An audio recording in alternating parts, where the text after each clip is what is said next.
I've been waking up slow with the weight in my chest, like the sun forgot how to shine in the west. And I smile when they ask, say I'm doing just fine, but there's thunder rolling quiet in the back of my mind. Some days are light, and some days I fake, and some days I break for my own damn sake. Well, the thing is, I'm trying, even when the voice in my head keeps lying. It's a war just to get out of bed, but I breathe in deep and I face it instead. No, I'm not alright, but I'm fighting to be. Well, the thing is, I'm still me. I got friends who don't call, and I don't blame them. Hard to hold space when your world's gone vacant. And I wish I could tell you what's missing inside, but it's foggy in here, even with open eyes. I wear my silence like armor, I know, but there's hope in the cracks where the light starts to show. Well, the thing is, I'm healing, even when I don't trust what I'm feeling. Every scar is a line in my song, every stumble's a sign. I've been walking this long, and I don't have a map, but I've got my feet. Well, the thing is, I'm still me. I won't lie and say it's easy, but I won't hide the storm inside. If you're walking through the darkness, take my hand, we'll walk side by side. Well, the thing is, we're learning, and the fire in our hearts keeps burning. Even when the night feels too long, the strength in the fact we go on. So if you're not okay, let this song set you free. 'Cause the thing is, you're still you, and that's still enough for me.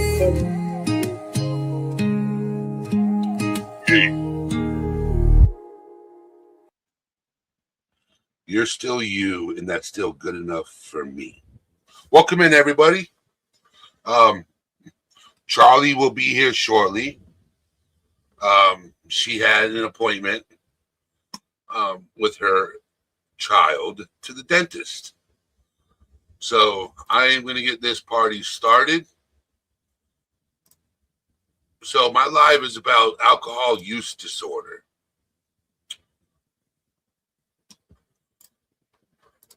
What's going on? I'm not going to say your name, but I'll say Strangler. But I'm not saying the first thing. Good day to you. So alcohol use disorder. And I posted the website, the link to the article I will be going through in the description below. So alcohol use disorder is a pattern of alcohol use that involves problems controlling your drinking. Being preoccupied with alcohol or continuing to use alcohol even when it causes problems. This disorder also involves having to drink more to get the same effect or having withdrawal symptoms when you rapidly decrease or stop drinking alcohol or stop drinking. Alcohol use disorder includes a level of drinking that's sometimes called alcoholism. Unhealthy alcohol use includes any alcohol use that puts your health or safety at risk or causes other alcohol-related problems. It also includes binge drinking, a pattern of drinking where a male has 5 or more drinks within 2 hours, or a female has at least 4 drinks within 2 hours. Binge drinking causes significant health and safety risks. Yeah, I know. If your pattern of drinking results in repeated significant distress and problems functioning in your daily life, you likely have alcohol use disorder. It can range from mild to severe. However, Even a mild disorder can escalate and lead to serious problems. So early treatment is important. Dapper, how you doing? Now let's get to the symptoms of alcohol use disorder.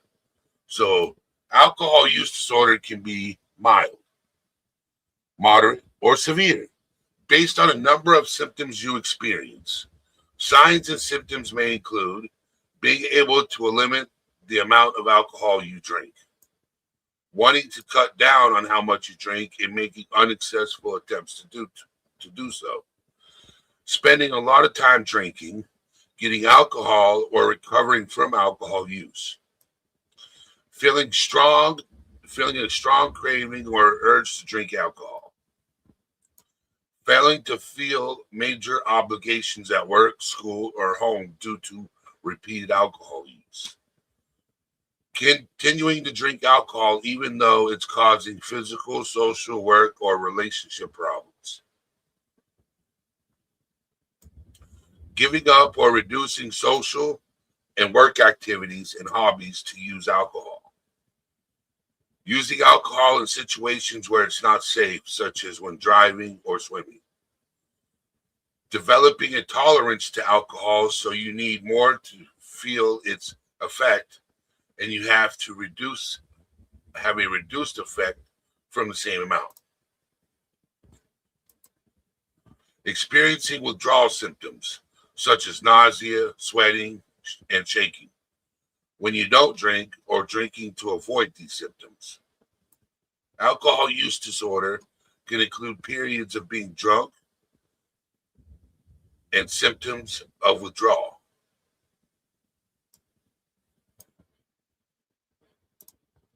Welcome in, H. Davis. So let's talk about alcohol intoxication. Results as the amount of alcohol in your bloodstream increases. The higher the blood alcohol concentration is, the more likely you are to have bad effects. Alcohol intoxication causes behavioral problems and mental changes.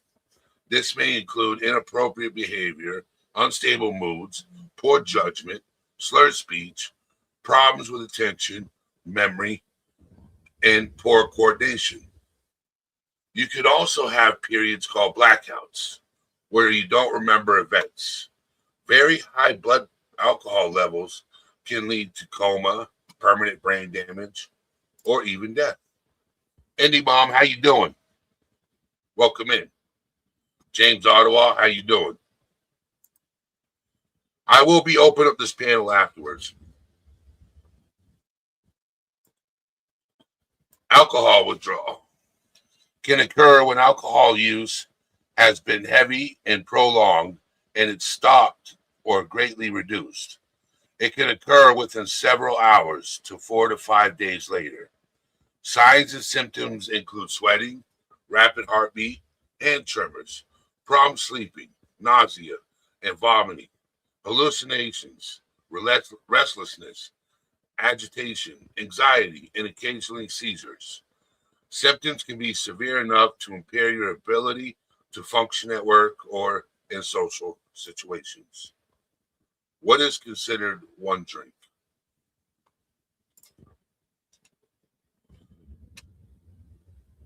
.007 Security, welcome in.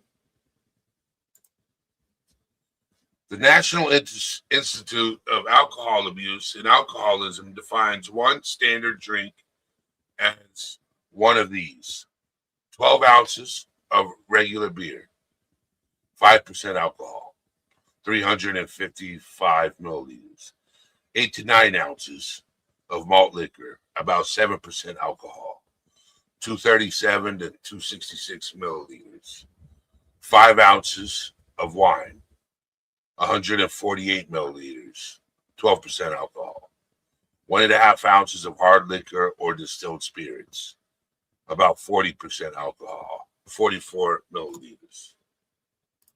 When to see a doctor. Now, before I continue, I myself am a recovered alcoholic. I drank for 15 years. I knew I had a problem and I needed help. Do I still struggle with it mentally? Have I hit speed bumps in my life? Yes. Have I relapsed? Well, if considered hitting a speed bump as a relapse, then yes. Yes. You know, um, I am looking into going to AA meetings, but I have to find them close enough to me and consistent enough because it's important, you know. But my problem with going to an AA meeting is I love to socialize. I just can't sit and listen without responding to somebody saying something. That's my issue. I love to talk. As you well, in some cases, some live streams, if the subject's dear to me, I love to talk. When we have open panel, I love to talk. But I also have respect for people who are talking. So let's continue. When to see a doctor. If you feel that you sometimes drink too much alcohol or your drinking it is causing problems, or if your family is concerned about your drinking, talk to your healthcare provider. Other ways to get help include talking with a mental health professional or seeking help from a support group such as AA, Alcoholics Anonymous, or a simple type of self-help group. Because denial is common. You may feel like you don't have a problem with drinking. You may not recognize how much you drink or how many problems in your life are related to alcohol use. Listen to relatives or friends or coworkers when they ask you to examine your drinking habits or to seek help. Consider talking with someone who has a problem with drinking but has stopped. Right here's my problem. I didn't listen until it was too late. I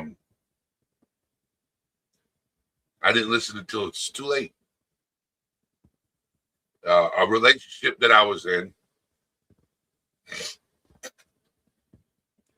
I lost because I wouldn't get help. I wouldn't listen. And it was my fiance at the time. And I was head over heels for her.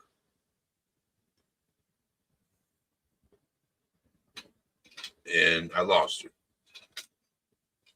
That's the only good relationship I screwed up. Because I wouldn't get help.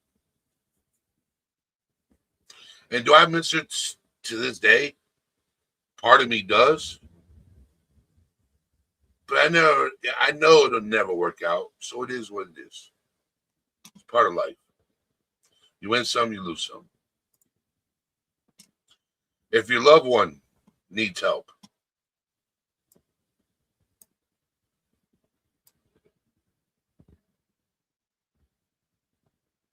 now, I'm talking about alcohol use disorder, right? Right now. But I'm also going to get to where,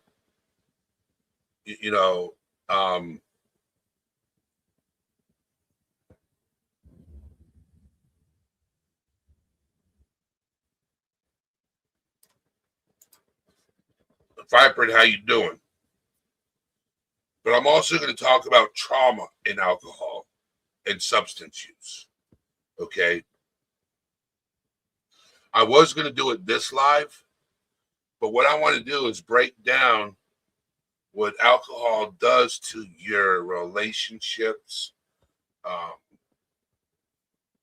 all your relationships, family, friends, intimate partners, social, everything. I want to talk about what alcohol does. Like if you have a problem with drinking, how it affects your life, your health, everything, right? And then the next live, I want to talk about alcohol and trauma, okay? Because a lot of people who have experienced trauma in life will turn to alcohol or substance use, because they're afraid to talk about it or afraid to be open with what they've gone through in life. You know what I'm saying? I'm a recovered alcoholic. I used alcohol as a coping mechanism. Not very healthy. Not very healthy. So that's what I want to share with you guys. So I'm going to get back to reading this article, and then I'm going to open up panel and we'll have a discussion. So if your loved one needs help, many people with alcohol use disorder hesitate to get treatment because they don't recognize that they have a problem. An intervention from loved ones can help some people recognize and accept they need help professionally. If you're concerned about someone who drinks too much, ask a professional experienced in alcohol treatment for advice on how to approach that person. My problem, I think, is no one knew how to approach me.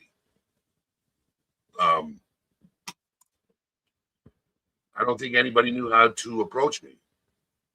I don't even think I knew how to approach myself. So,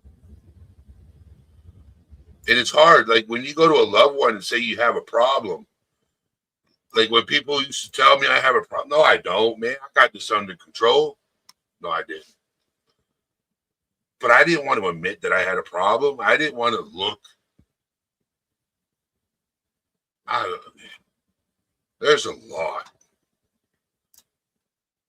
Causes. Genetic, psychological, social, and environmental factors can impact how drinking alcohol affects your body and behavior.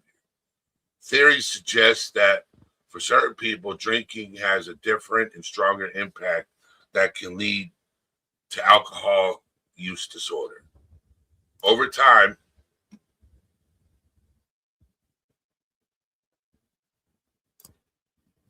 drinking too much alcohol may change to normal functions of areas of your brain associated with experience of pleasure, judgment, and the ability to exercise control over your behavior. This may result in craving alcohol to try to restore good feelings and reduce negative ones. That's the point I was trying to make, talk about. And 007 said for me, it was as self-medicating to handle PTSD, which wasn't well understood back then. With me, I was using alcohol to feel happy, to make people around me smile. When I didn't drink, I was depressed. I was sad. I was angry. I was violent. You know, I was the opposite. When I drank, I was peaceful. I was laughter. I was funny. I wasn't violent at all when I was drinking. I didn't care. I was calm, cool, and collective, laid back, chill. Nothing could piss me off when I drank. It's just that I drank too much. I drank until I don't remember. That's not healthy.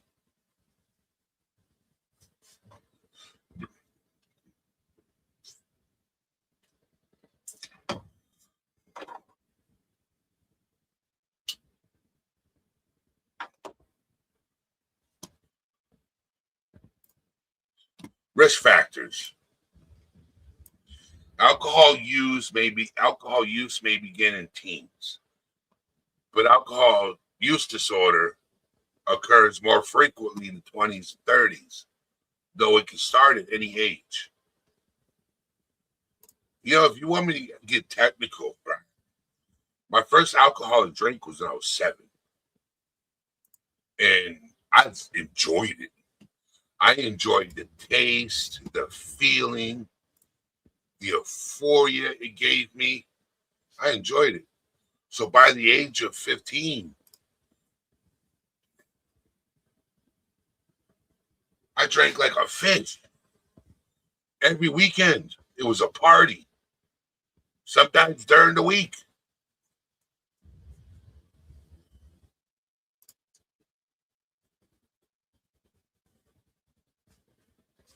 Steady drinking over time.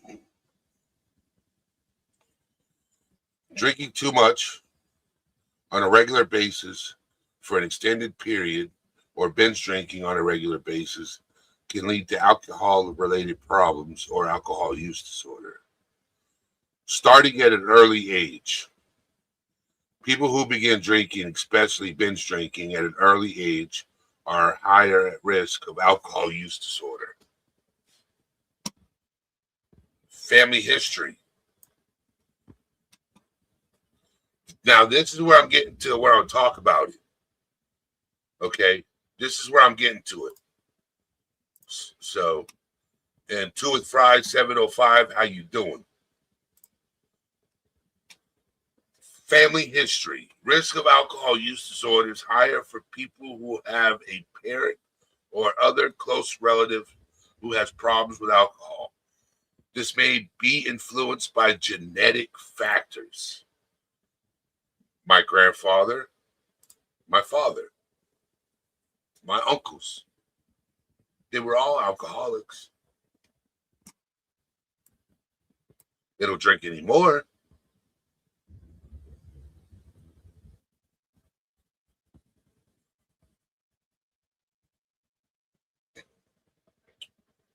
Depression and other mental health problems. It's common for people with mental health disorders such as anxiety, depression, schizophrenia, or bipolar disorder to have problems with alcohol or other substances. History of trauma.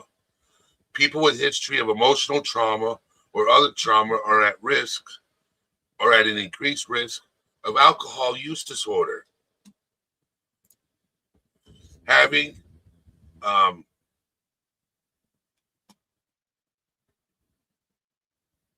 having bariatric surgery.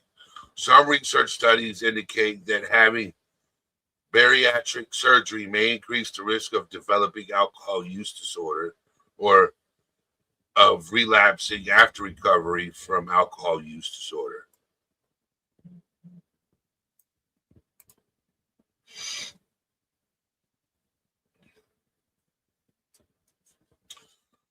Same here, 007. Same here. Put a one in chat if you're sober. Put a one in chat if you're still struggling with something. Yeah, I'm going to look that up because I don't know what that is. So I wonder if that's a stomach surgery. I'm going to look that up.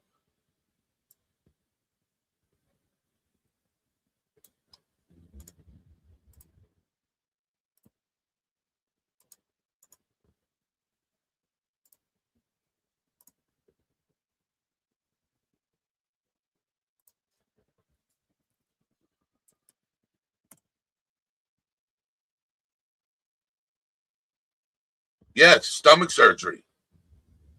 Stomach surgery. So if you having stomach surgery can develop alcohol use disorder. Wow. Never thought of that. Never thought of that. But that explains a lot. I know somebody who had that surgery. Okay.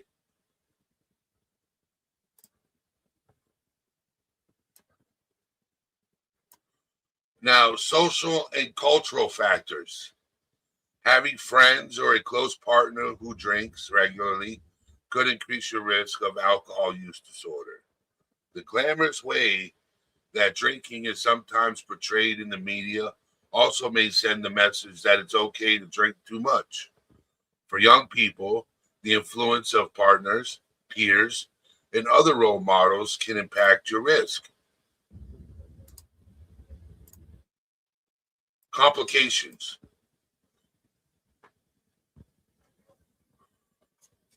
Alcohol depresses your central nervous system. In some people, the initial reaction may feel like an increased energy, but you continue to drink. You become drowsy and have less control over your actions. Too much alcohol affects your speech, muscle coordination, and vital centers of your brain. Heavy drinking.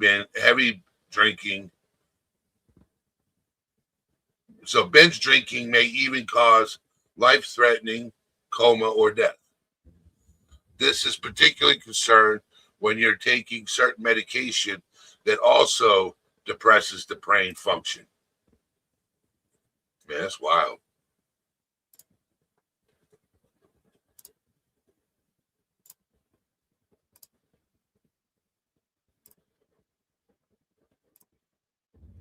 Impact on your safety.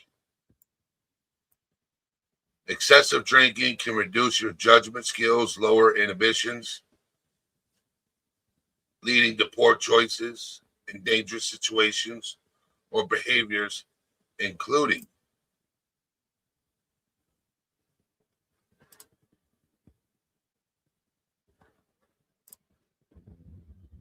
motor vehicle accidents and other types of accidental injury, such as drowning, relationship problems, poor performance at work or school, increased likelihood of committing violent crimes or being a victim of a crime, legal problems or problems with employment or finances, problems with other substance use, engaging in risky, unprotected sex or experiencing sexual abuse or date rape, increased risk of attempted or complicated self-harm, completed self-harm, because you have no control of this when you're intoxicated.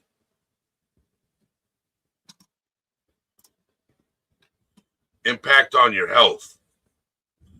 Drinking too much alcohol on a single occasion or over time can cause health problems, liver disease, digestive problems, heart problems, diabetes complications, issues with sexual functions and periods, eye problems, birth defects, bone damage, neurological complications, weakened immune system, increased risk of cancer, medication and alcohol interactions.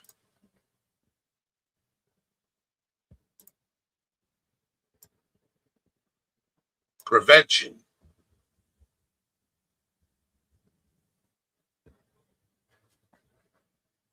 So early intervention can prevent alcohol-related problems in teens. If you have a teenager, be alert to signs and symptoms that indicate a problem with alcohol. Loss of interest in activities and hobbies and personal appearance. Red eyes, slurred speech, problems with coordination and memory lapses.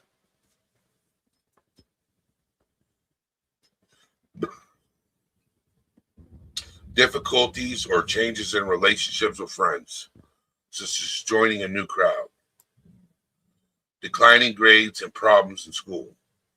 Frequent mood changes and defensive behavior.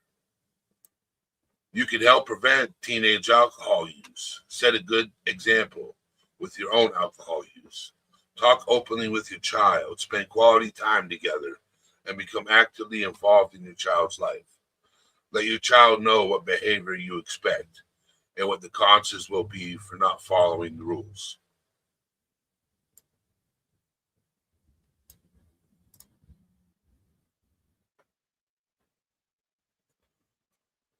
That's the article. So I'm going to open up the panel, and if you want to come up, you're more than welcome to.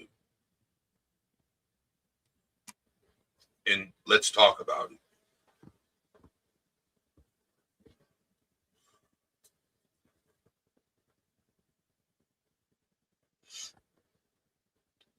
You know, when I quit drinking, the first 2 years of my sobriety, I never went to the convenience store, to the grocery store, because it was hard. The first 2 years of my sobriety. And I got addicted to Mountain Dew. And then after the second year, every time I went into the store, I would go directly to the Mountain Dew, grab a Mountain Dew, and I turned to junk food. It's Mountain Dew and junk food. You know, I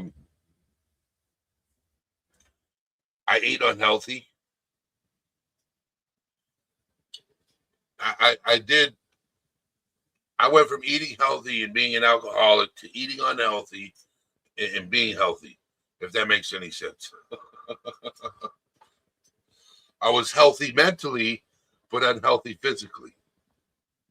I wasn't getting drunk. I wasn't doing stupid things, you know, embarrassing myself publicly. I wasn't.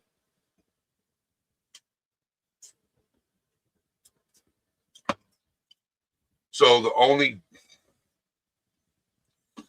you know, they call caffeine, right?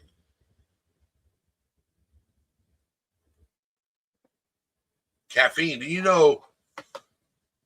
So I'm addicted to caffeine. I quit drinking alcohol, but I'm addicted to coffee. And I know that's not healthy either. There's a lot of things that we all do that's not healthy. But using drugs and drinking alcohol, you know, to me,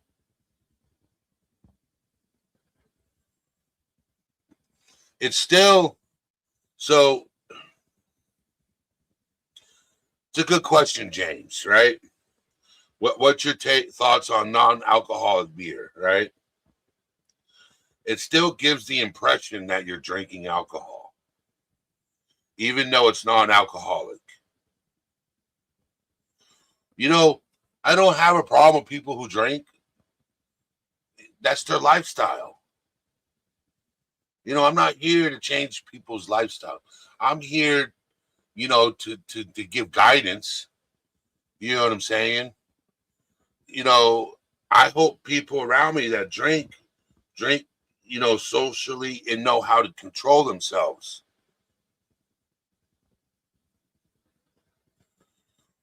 I did too, 007. I had to eliminate sugar though, because I found out that I'm pre-diabetic. Well, I think everybody here in the world is pre-diabetic. No, but I'm pre-diabetic. So I had to quit sugar intake. So I have to control how much sugar I intake. You know, I have to bring my levels down. So, man, I'm used to eating. I've just had to make some health choices. And people don't realize alcohol has carbs in it. Carbs is a sugar.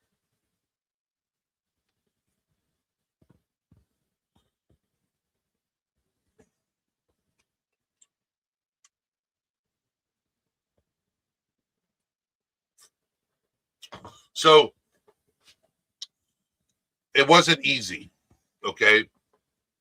I still have my cheats once in a while, right?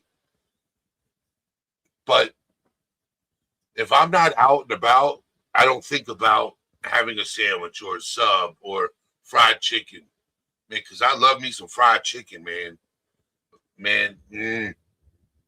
I'm not lying, man. Because down the road from my house, there's two places right across the street from each other that give fried chicken, sell fried chicken.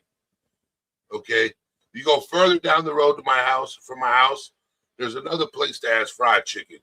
You go another place down the road from my house, there's another place that has fried chicken. So fried chicken's big down here in the South.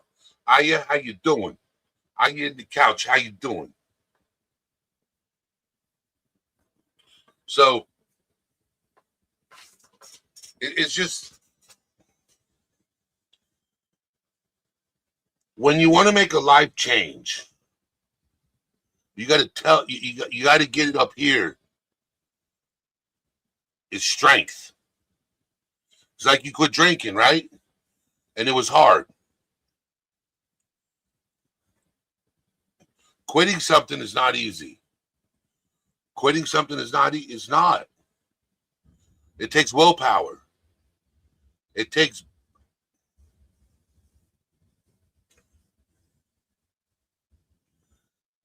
And a lot of things we do that are bad for us is related to stress. I think. You drink coffee because you don't want to have a headache. You smoke cigarettes because it's stressful. We all do something to eliminate stress around us. There's a lot of us who have bad habits, and it's for a reason that we have that bad habit. Some people bite their nails. Some people can't sit still. Some people are fidgety because of anxiety and stress. We all do something that is not healthy due to stress or anxiety. I think all of us we all have stress. We do. We all have stress. For any of us in here, sitting right here, tell me, is your life without stress? Do you have no stress in your life? Because if you have no stress in your life, I want to be there. I want to live your life in your shoes if you have no stress. Let me come to your location and we'll switch spots. Just saying.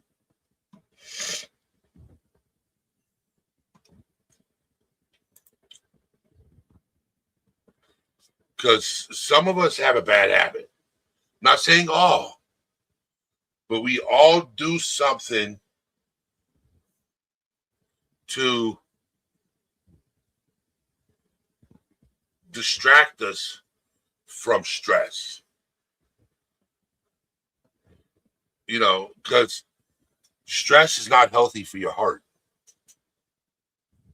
Not healthy. There's a lot of things that we do that's not healthy for us. I smoke cigarettes. I'm trying to quit. It's hard. I'm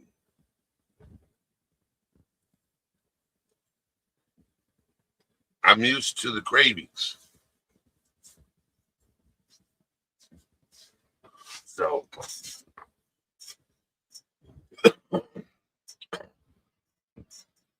I might go take a vacation where I can't smoke cigarettes for a week and then come out nicotine free.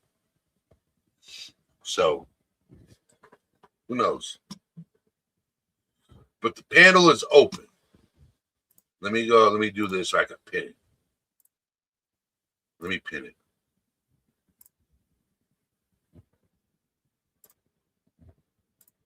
YouTube.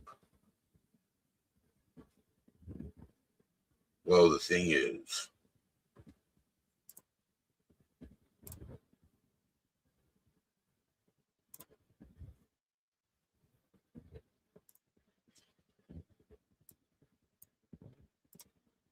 pin the message. It is pinned. So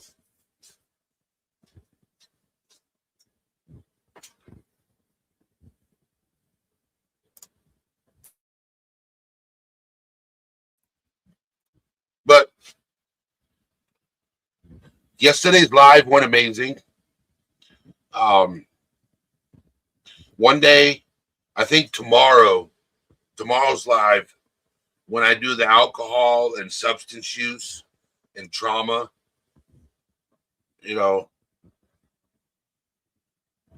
I'll share I'll share, why I drank and, because it's important to share.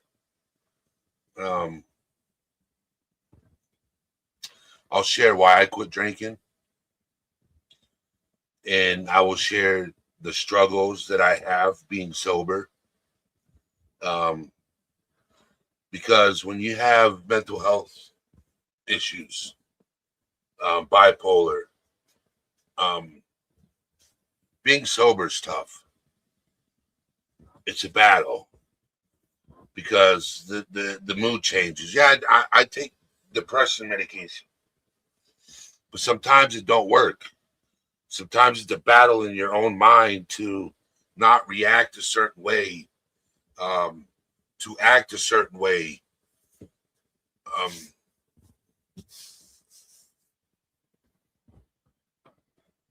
I go to therapy and I talk about it, but during the week, I only go to therapy every 2 weeks, and it's still a struggle. You know, when I'm not in therapy, like when I'm having a time, I don't talk about it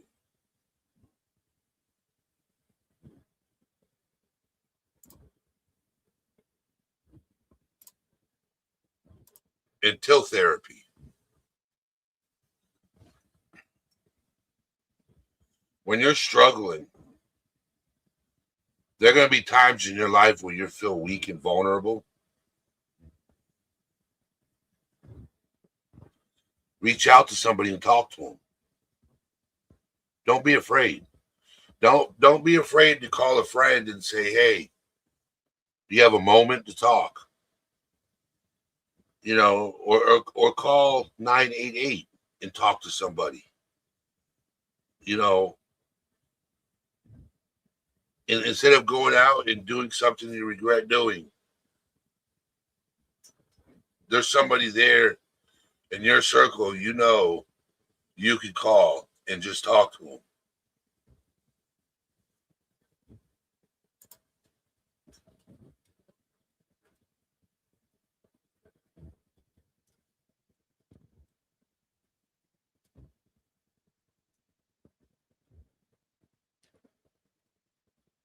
And if you don't have somebody to talk to, there's my email address. Now I'm gonna lay some foundation, okay? I'm gonna lay it down, right? You know, if you're struggling with something personally in your life, I'm here for you. But I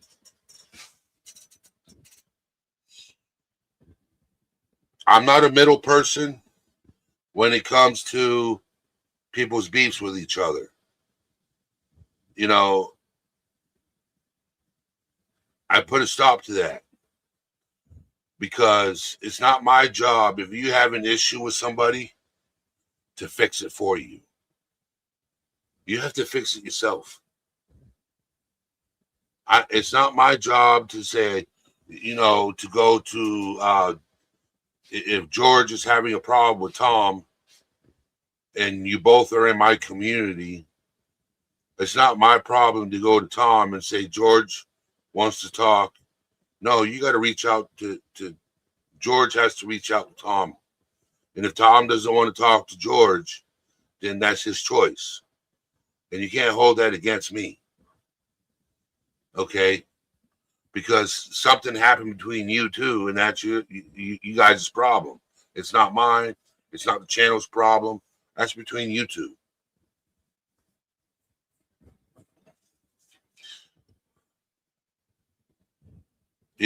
But if you're struggling with something mentally, that's happened to you in your past and you're having a hard time with it, I'm here for you.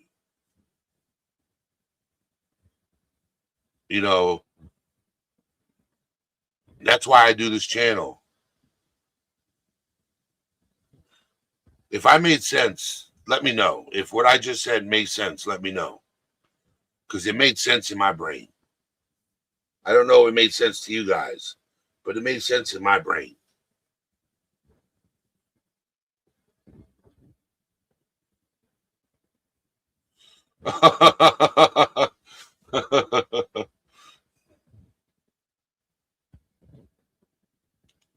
Dr. Pepper, 23 flavors. So I'm done. I'm done with talking about substance use. I mean, alcohol use disorder. So, anything else you'd like to talk about? Anything? Come up on panel, hang out. I'm shaving tomorrow. I'm getting rid of this mustache. I'm cleaning this up. I'm keeping my beard though. I don't like mustache. I don't like facial hair. I gotta clean it up. So, anything else?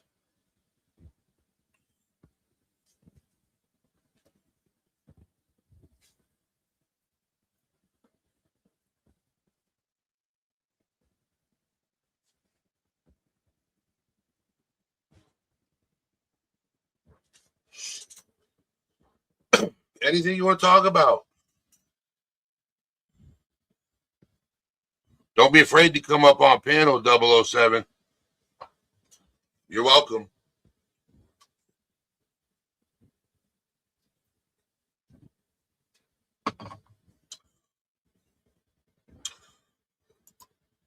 How you in the couch? How you doing? Not bad. How are you? I'm doing all right. I'm doing all right, young lady. I just thought, alcohol, for me, it's a sensitive topic, Yeah. because even though I've been sober, pretty much 14 years, I've hit a few speed bumps in life. I could point out the speed bumps. I could tell you every speed bump I hit in 14 years. I can count them on my hands. Yeah. All right, Vibrant, that's fine. Thank you for being here, though, lurking in the bushes. Much appreciated. Hiya, Vibrant.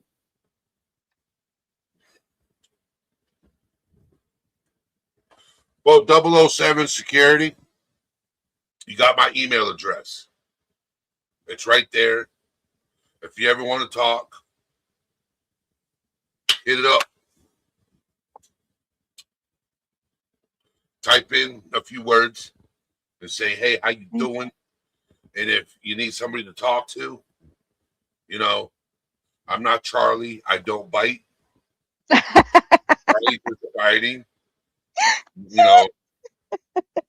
I'm a man. No, I don't bite. I don't know if Charlie heard that.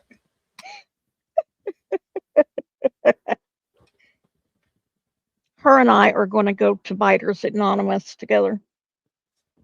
So I like to get to know everybody here in the community. You can ask Viper in that. Like, I'm a social person. I like to talk to people. Eventually, if I had the finances, right? If I had the finances, if I was a multi-millionaire, I would do a convention and I would have all my subscribers come to the convention. And I would pay for them to come. If I was a multi-millionaire, I would pay for all my subscribers to come to the convention and meet. But I'm not a multi-millionaire. So I could dream. Yeah. I could dream. But that's what I would do. Because we all have something in common. We all have something in common. And we can all relate one way or another. So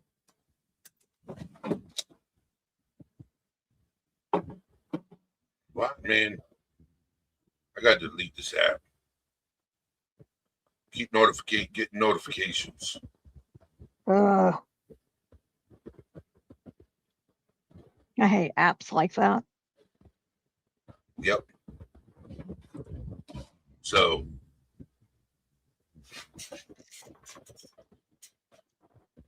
trust is very hard. Trust is. I agree with you, 007. I don't trust easily either. But see, up here talking about mental health is not trusting somebody. It's saying that you're not alone. I don't expect you to open up with your past or anything like that. I don't expect that. I just like to get to know people as a person. If you come up and just hang out and talk, I say, yeah, my name's 007 Security, and just conversate,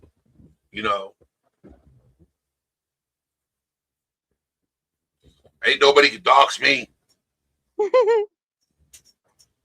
Well, I personally don't need to know the name of a street you lived on whenever you were a child or your first pet's name or, I forget it anyways. Man, I'll give you all that information if you're willing to fix my credit. Okay? If you're going to fix my credit, my first pet's name is Spot. Go fix the credit. Fix it. Fix my credit. Oh, God, I wish I could fix mine. I will dox myself. You fix my credit. Mm-hmm.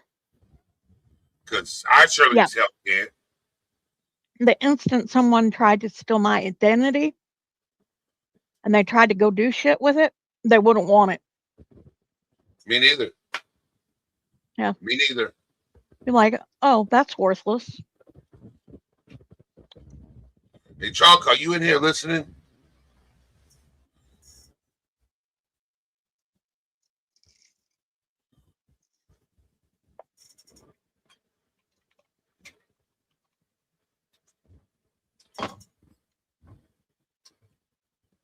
Probably not.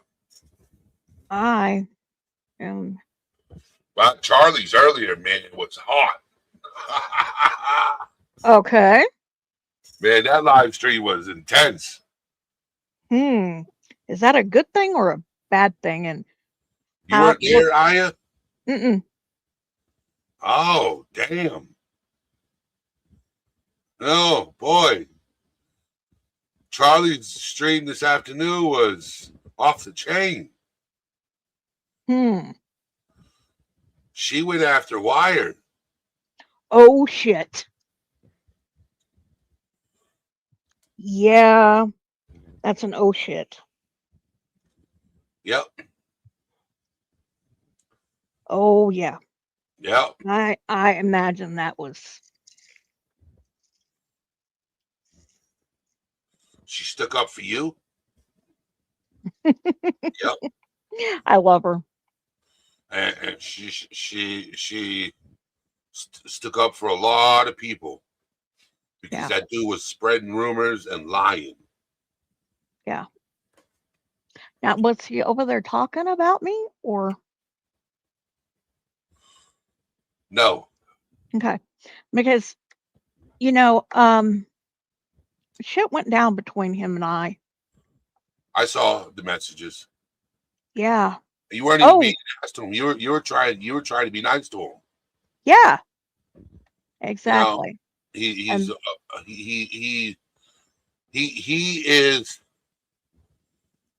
the. If my daughter was alive, he's the type of dude I would not want around my daughter. Yeah. Yeah. Him and I are okay. We can talk now and we're good. After tonight, after today, I don't know. Oh yeah, he got kicked out of the community. Oh.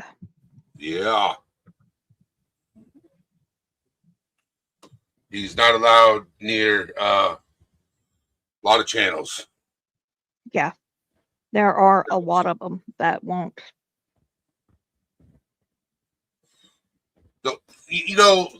Okay. I'll say it here too. I don't care. When you're a survivor, right? Mm-hmm. The worst thing you can call that survivor is a groomer. Yeah. And remember all that shit that went down over all the shit that was said? H. Davis, I'll call you after the live stream. Yes, Um, can of whoop ass. Charlie laid down a can of whoop ass. Yes. Dapper was yeah, there. that is wild. Oh, she went off on him. She didn't let, nope. She went off on him. Yep. Well, that day that I was over there and I was trying to get along with him, and he kept at it after Archie asked him to drop it.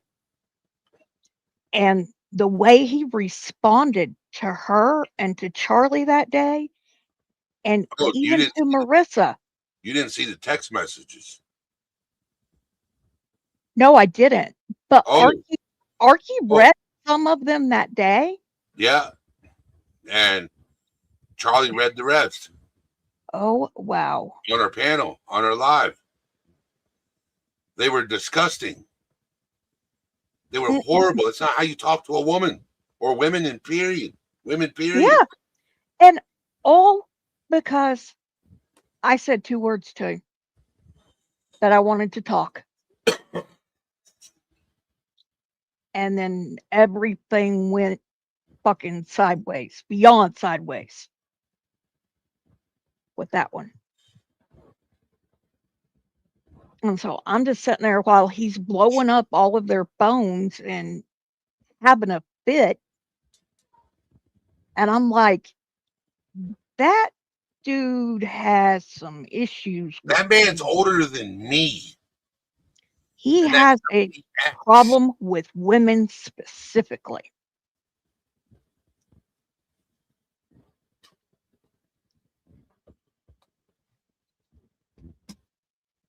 And I don't know if it's because he can't get laid or what, but he has a problem with women. I don't understand it. I would never talk, I would never publicly talk to a woman that way. Yeah. Now that there are some women that, deserve to be treated that way, on how they act. But Archie, no. You, no. Charlie, no. Yeah. Now Karens, there's some Karens out there that yeah. Yeah. Especially, like I said, it was completely unprovoked. I will tell you this. When I was dating a female and she cheated on me, not once, not twice, but 3 times in a week. And then I found out about it. Yeah. Right? And it was 3 different dudes. Oh, wow. Yeah. I had a few choice words for her. Yeah. But she earned those few choice words. Yeah. Okay. Was I proud to say those few choice words? No, I said them because I was upset. Did I apologize for saying them? No. Yeah. Because if you're in a relationship with somebody and you're out of the streets, you are exactly what they consider you. Yep. And then you lied to me. Oh, that's even worse. Yeah. So, but H. Davis, was today your speech? I thought you had a speech today. Today's Thursday.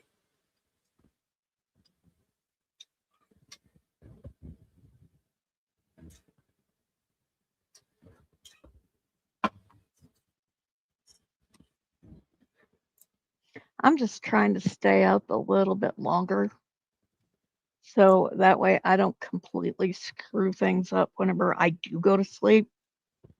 And maybe I'll be up in the morning like a halfway normal person instead of a freaking vampire. Yeah. And I still haven't slept.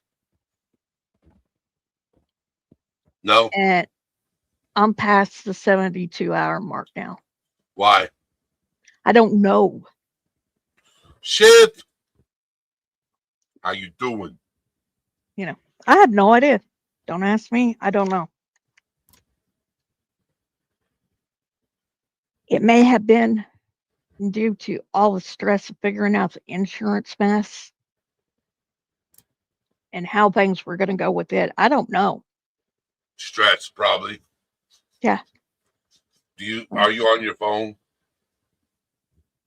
No, I'm on my PC. Okay. Because I will tell you this. When you start feeling tired, shut your PC down. Go lay down. Yeah. Because if Yep. not, the blue screen Yes, will keep you awake. absolutely. So if you start feeling tired, Yep. shut that PC down and go lay down. Yep. Because Absolutely. the longer you're awake, you will start hallucinating. And you will start seeing things that are not there. I don't want to get there. So, That's, do you take sleeping meds? no, I don't. Do you have insomnia? I wouldn't say that I do. And it's only been recently, like within the past 6 months or so, that this has started happening. Do you have an idea on what's causing it? No, I don't. Do you dream or have nightmares? Nope, Nothing nothing. I got nothing that you know of. that I know of. Yep. Shit. I've That's what got you nothing. drink coffee at night? Nope. Okay. I don't drink coffee at all. Okay. I'm just trying to understand. Yeah. I 'Cause if don't people just talk it out, might figure out a conclusion. yeah, Or I don't understand it myself, and I'm absolutely at a loss. do you I lay down know and close your eyes and try to sleep? I have a couple of times, and I didn't get anywhere with it. All right, so here's an idea, right? So on YouTube, right? Mhm. Use your cell phone and don't look at the screen. And just look at the screen to pick out the sound, and then turn the screen away from you and just lay there and listen to the sound. Okay? Because they have sounds that help sleeping. Okay? No, So try that. I have a noise machine in my room. You do? And that Yes. doesn't Yep. I have a white noise machine, help. and that doesn't help. I have my sleep stories. That hasn't helped. Wow. I don't know. Do you get out of the house and go for walks? I probably ought to do that. Because you might have a lot of built up energy. Right now, I'm thinking that it's stress because, like I said, with and Stress two, can keep you awake. Stress can keep you awake. and it's not just figuring out the whole health insurance crap because, I'm one of those people who used the Affordable Care Act and got subsidy on my insurance. Last year, I paid $157 a month for that insurance. If I did not, and if I kept it the way it was, I would be paying over $400 a month for that insurance. The same insurance I had not 2 months ago. Damn. Yeah. This So is what did you change your insurance? um what I did was, since my son lives with us, um we're just going to add him to our taxes at the end of the year, and we're going to claim him as a dependent, and I put him on my health insurance because, believe it or not, my insurance is cheaper including him, Wow. because it lowers that tax liability, because the way the Affordable Care Act works is it's tied directly to your income, and it's to offset some of the cost of a health insurance plan. You know, when the Affordable Care Act came out, uh, it screwed a lot of people Yeah, financially. yeah. My best friend, he had his insurance that he was paying for included hearing, dental, and vision. Yeah, And when the Affordable Care Act came out, he had to pay for it all. yeah. You know, it really pissed him off. So let's go over stress and sleep relation. So yes, stress can absolutely prevent sleep. Hmm. By activating your body's fight or flight response, releasing hormones like cortisol and adrenaline that can keep you awake, leading to difficulty falling asleep, insomnia, or Hmm. waking frequently, or creating a vicious cycle where your lack of sleep increases stress, further disrupting rest. This leads to racing thoughts, heightened arousal, and inability to relax, disrupting your natural sleep patterns. Okay? So, how stress interferes with sleep.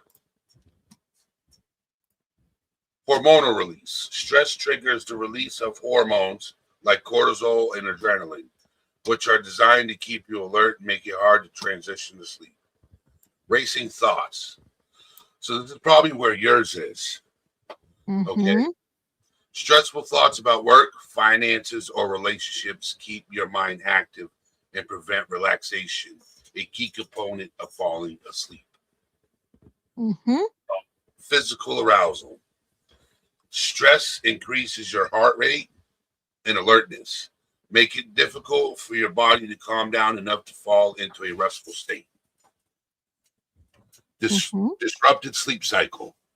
Elevated stress hormones can fragment sleep, leading to frequent awakenings and less deep restorative sleep. So let's see. The vicious cycle. Stress causes poor sleep. Poor sleep makes you more stressed, creating a cycle that is hard to break. This can lead to Hmm. chronic insomnia, where the brain gets used to sleepless nights. Um, so if this keeps going on, you might have insomnia. Yeah. So then, in order to sleep, you have to medicate yourself, like melatonin. So go Yeah, to the pharmacy and get yourself some melatonin and take it. I have some. Do you take it? I did not, but I'm going to. So when you get to a certain time, take it. Yeah. And if it starts working, once it starts working, go to sleep. Yep. I'm gonna tell you, yeah, I'm gonna tell you. And make sure you keep the bedroom cool, dark, and quiet. Hmm. Yes. I'm So pretty good. I'm pretty good whenever it comes to the whole sleep hygiene thing. that 007 security says arousal. Cringe.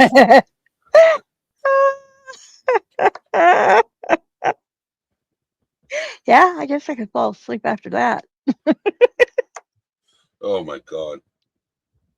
Yep. This is the section where Well, the thing is, it goes off the rails. You know, 007 did it. Damn it, 007. All right, before I get out of line, I have to ask this question. Okay. 007, are you a male or a female?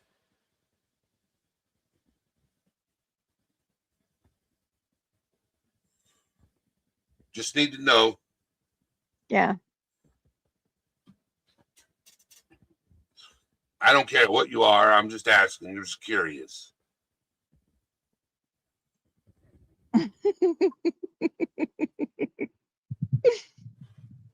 Oh, I just have a dirty, dirty mind. Oh, she's a female.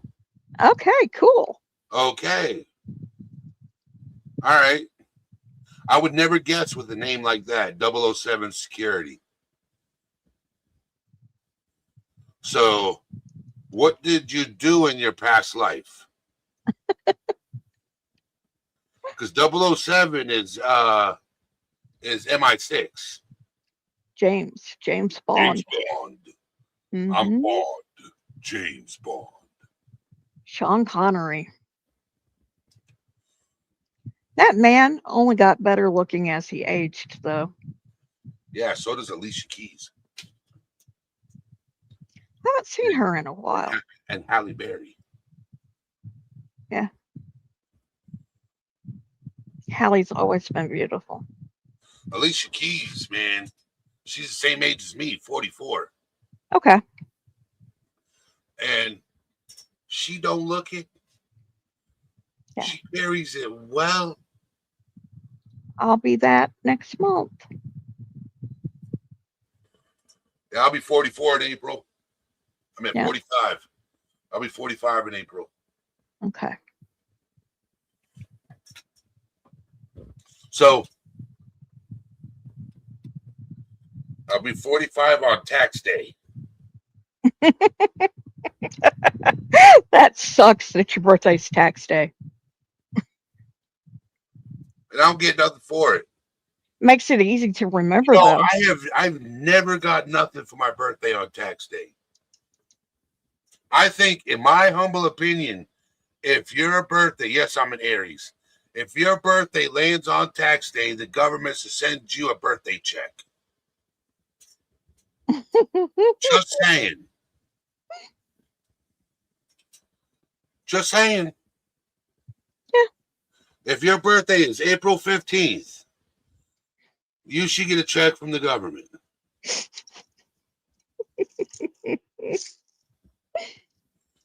Not fair. You know what else is not fair?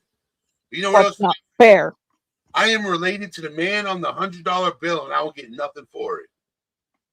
Ah, the Benjamins.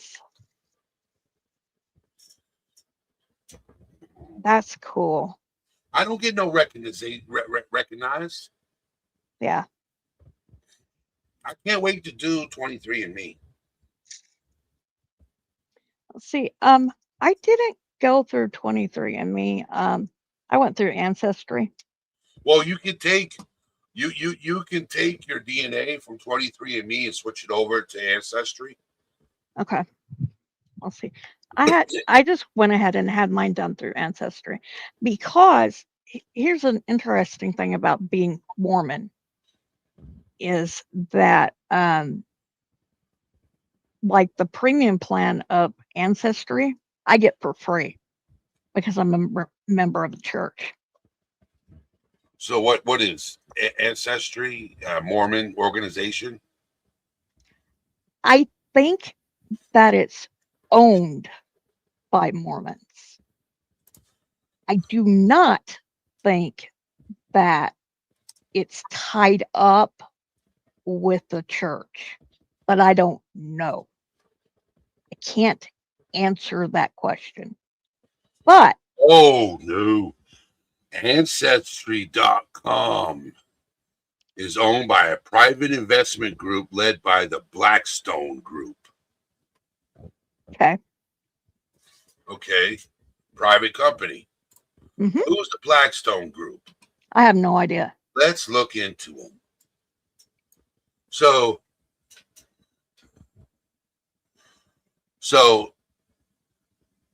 I'm looking at it. So Ancestry.com LLC is an American genealogy company based in Lehigh, Utah, the largest for-profit genealogy company in the world. It operates a network of genealogical, historical records, and related genetic genealogy websites. Hmm. It's owned by Blackstone Inc., which acquired the company December 4th, 2020, in a deal valued at $4.7 billion. $4.7 billion. Yeah. Damn. The church has like the largest database of genealogical records. I mean, tons and tons and tons of genealogical records.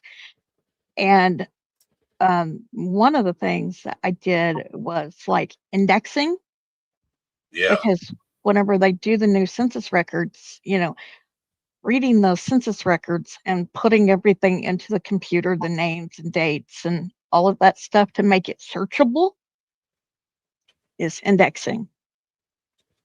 Yeah. And I mean, technically, I'm still a member of the church, but I haven't been in like 2 years, probably longer than that, because there are some issues there. But the other one that's affiliated with the church is FamilySearch.com.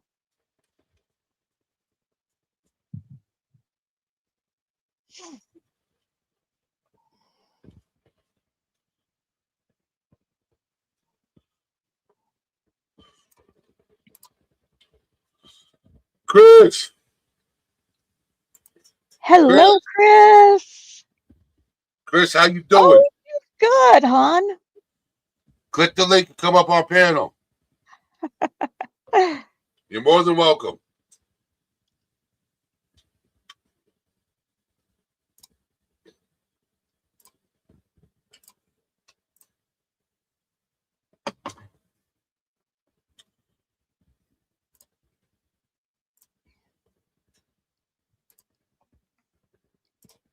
No, I thought for sure that whenever I left y'all last night, that I was gonna go to bed and pass out. Yeah. I was tired. When I lay down, nothing happened. Charlie's Oh, home. shit. Charlie's home. I wonder Oh, if she's supposed to jump on panel cool. when she gets settled in. Cool. So I can fill her in on everything. Yeah. She's got to get home. She's got to take off her bra and get comfy on the bed with a computer and do all that stuff. But the first thing that goes is bra. I didn't need to know that info. There's a lot of detail. That is not a lot of detail. That's just how it is.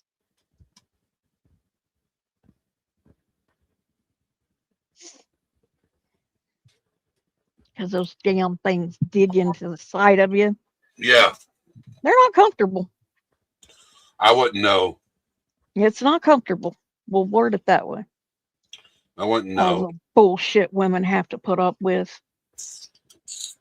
They're those over-the-shoulder boulder holders. But do your boobs hang low? Do they wobble to and fro? Oh my god.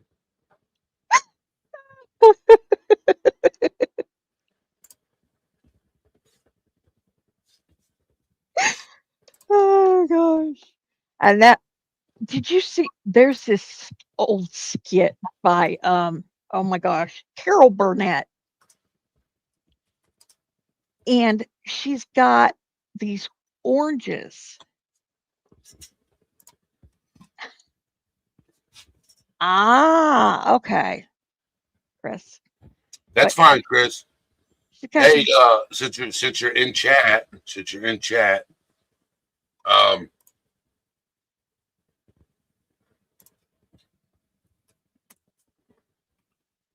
I messaged Charlie.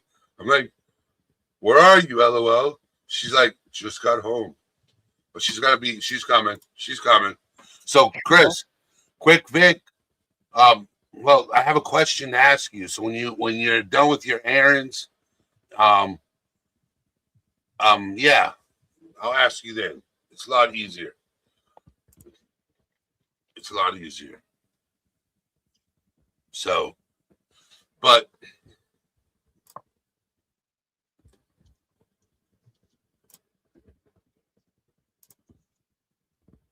I'm glad I met a lot of new people, man. It's a good thing. Growing the circle. Yeah. I don't know. Like, you can put yourself up on panel, Charlie. Or did you? Hello. I'm always forgetting I could do that. I'm so sorry, guys. I'm a little late tonight. Did you Well, get that's your draw fine. off? So what I did is I did alcohol use disorder this live. Instead of alcohol and substance use and trauma, that's tomorrow's live. So what I did is I broke down alcohol use disorder. And then tomorrow I will intertwine it where we talk about trauma and alcohol and substance use. I think tonight's live went pretty well with alcohol use disorder.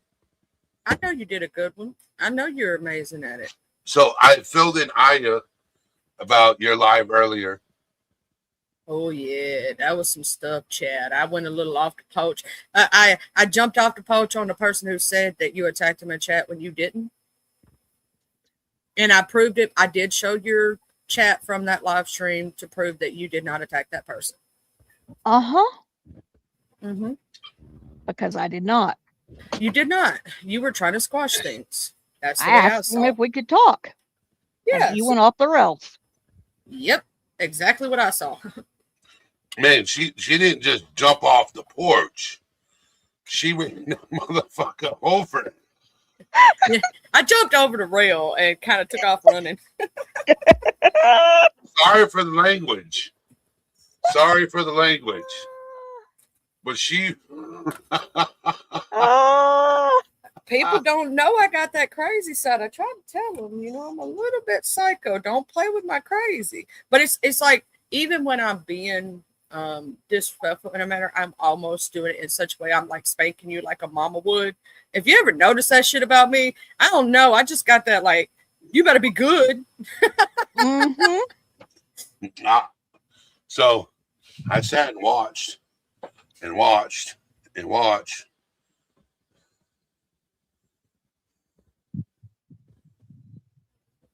And I'm sorry about being late tonight, guys. My son had a dental appointment that I didn't know about. And then come to find out, he's got to have one on his birthday tomorrow. Tomorrow he'll be 18. And he had a bracket try to pop off and one of his little things that keeps his bite from going.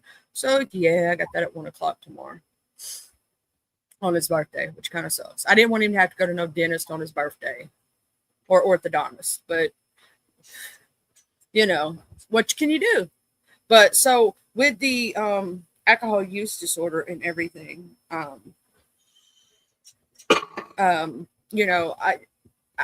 actually have, I don't have personal experience with it because I've never had a problem with it myself, right? But I know that, speaking from a person who has dealt with someone who had that issue, it is a demon. That person, when they were drinking, I've also had a friend who was a functioning alcoholic, right? Extremely functioning. Go to work every single day. You know what I'm saying? Never miss a bill. You would not know unless you knew them. But would on the weekend get so blackout drunk that he would forget what he did or forget days. And so I've seen it in all different fashions. There are functioning alcoholics who can go about the day. You wouldn't even know it. And then I knew these two old men, but they were alcoholics. I don't know if you've ever been around an alcoholic that's been alcoholic for like 20, 30, 40, 50 years, and they have that smell to them because the alcohol is coming out of their pores. Mm-hmm. I knew two old gentlemen like that. But they were some of the best old men. They just was going to the store to get their little beer. You know what I'm saying? But they didn't bother nobody. Chris said, yeah, talking about Wire, right? Oh yeah. Wait, you know him? Yeah. Chris said, yeah, right. I thought Eddie was going to go reach through the PC and rip Wire a new one. And then he said, I caught the live earlier. I had no idea you guys knew Wire. Jesus. What did he call? What did he cause in y'all's problem in y'all's neck of the woods? He caused problem in the sector that I've been hanging out with. There's some cool ass people too. I mean, good people, just good people. You know what I'm saying? And that sick mofo tried to like talk some weird shit and put those jackets on people's back, and that's fucking wrong. He had attacked Miss Aya in chat, then claimed that she attacked him. I'm like, how? I read the chat. That ain't what I recall going down. Yeah, that's why I went that night. I jumped off the porch on him. If in case when you were asked to stop, and both of y'all were asked to stop, you did. You started talking about the subject that we were talking about. You had stopped speaking to him. You did not speak to him at all. I think you may have said two things to him the whole damn live stream. That was it. In fact, he started with you because we were talking about serial killers and we were talking about Bundy and Ted Bundy. And you said you could be his victim because he was so charismatic or something like that. It was like you would have fell for his stuff. And then he said, yeah, you would be. And was just snippy at you and kept being snippy at you. And I saw that in the chat. And then you go, you know, I've tried to end this stuff with you. And, you know, lies were told on me. Maybe lies were told on you. Basically trying to like, the way that I read between lines, not verbatim saying what you said, was that, you know, just want to dead it so we can coexist in chat. Yeah. And he just kept going in and in and in and in. And I'm like, dude, he was fucking up the whole chat, messing up the whole live stream. We had so much fun that night. And we were. Then because Arky timed him out for 10 seconds, he jumped up on live stream and said something in that back chat. And baby, when he said the CUNT word. Oh. When he called Arky that, my whole crazy jumped off the table and said, my demon eyes came out and said, no, you did not. I know that I got him together. Then she actually said, no, you know, I'm just going to block you. I'm not dealing with this tonight. He started texting her all kind of messed up stuff. Then she blocked him from her phone, started texting from another number, so she had to block him. Then he started texting Miss Marisa shit. That's how crazy this dude is. I love Marissa, but she continues to put up with him. She said today, this morning, third strike is over. Okay, we'll see. I hope so. Because he went too far today. He put the P word on Harley Dad's back and almost everybody that was in that chat or on that live stream. Oh.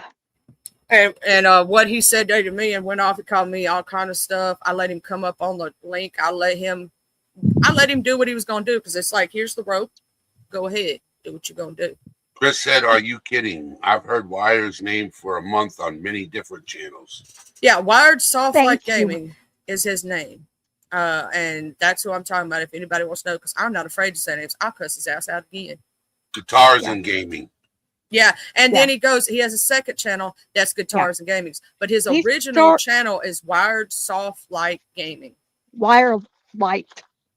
It's Wire Light Soft Gaming. Yeah, and his second channel is the Guitars and other one. But yeah, so he has two different channels, and if you see him up on panel, you're going to see him as the name Wired or Wire Soft. Wow. Yeah, he went and did that Guitars and Games channel after we had our confrontation with him. And I think that's why he started the other one, Guitars and Games, is because of that day. Viper says he claims to be a musician at all. He didn't seem that good when I heard some of his stuff. Oh shit! I mean, he can play guitar. See, if Viper, if Viper says Viper knows his shit. Yeah. Oh yeah, no, he didn't have no receipts. In fact, I actually showed the correct receipts truck where he couldn't even. I asked him. I said I played the exact timestamp of. He said that Harley Dad had asked for the little girl's OnlyFans. No, Harley Dad was talking to another man on panel named Kazoom who shows off his pictures all the time, and another guy named L Dragons. He was talking to two men. He never said that. The only thing he said that little girl about OnlyFans is you better not have one because they look at her as a little sister. They protect her. You know what I'm saying? Yeah. And don't nobody talk at her in an untoward manner. nope. All those men and all those women and everybody in that chat would have went smooth the hell off on somebody if they'd have said something nasty to that little. Then he said she was down in beers. It was a poppy probiotic soda, and even the panel guest was like, "No, baby, you need to drink some water. That's too much soda. You don't need to be drinking that much soda." They were looking out for her, and he turned it into something nasty. Yep. I was there. Yeah, you came up at the end of the live stream. Like he said that, and he pretty much put it on the entirety of every person that was there. Today, he said I was a P word sympathizer. Oh. He said he was going No, to I try was to get. I was at the live stream when all that went down over on Harley Dad's. Yeah, I know you I were was there there. and at my chat. You were at both. So Yeah, you saw it yeah. Well, all. see, I had popped up in Harley Dad's briefly that night a couple of times. I was doing other stuff that night too. I don't know what other stream I was on, but yeah. There was nothing crazy really being said that night. They were just having fun. I watched the whole thing from the front beginning. He says I didn't skip around. I watched the whole. Do you know I had to take 4 hours out of my day to watch that whole damn thing? Mm-hmm. 5 hours, however long it was. I didn't skip nothing. Because you can ask. This is what happened. That morning I did my live, and the thing is, was doing our live that night. In between there, I watched that entire live stream, and then I called G2K because I was so angry. I wanted to hit the live stream button right then and there. After watching it and the lies that were being spread, and then Miss Marissa made a post the next morning apologizing because she was told lies by Wired, and she showed what he said to her in text message. I still have it. I saved it, sent it to my damn self, right? I don't have the post that she posted. I didn't, her words were whatever, because she really didn't know. She thought he sent her a clip. It was a whole live stream. She thought he had receipts, right? And if you believe somebody and you're friends with them and they say, I have receipts, then you're going to think they're telling the truth. So I don't blame Miss Marissa for that. I do, however, blame Wired. And he literally spread that fucking shit and then tried to lie about it like he did with you with your situation. And said, no, I said, well, tell me the exact timestamp. Tell me the exact. I'll play that exact timestamp right now if you could tell me the exact timestamp when any of that was said or done. He couldn't. He was like, I'm not your Google. Watch the whole thing. Play the whole thing. I'm not playing a 4-hour live stream and sitting on live for 4 hours.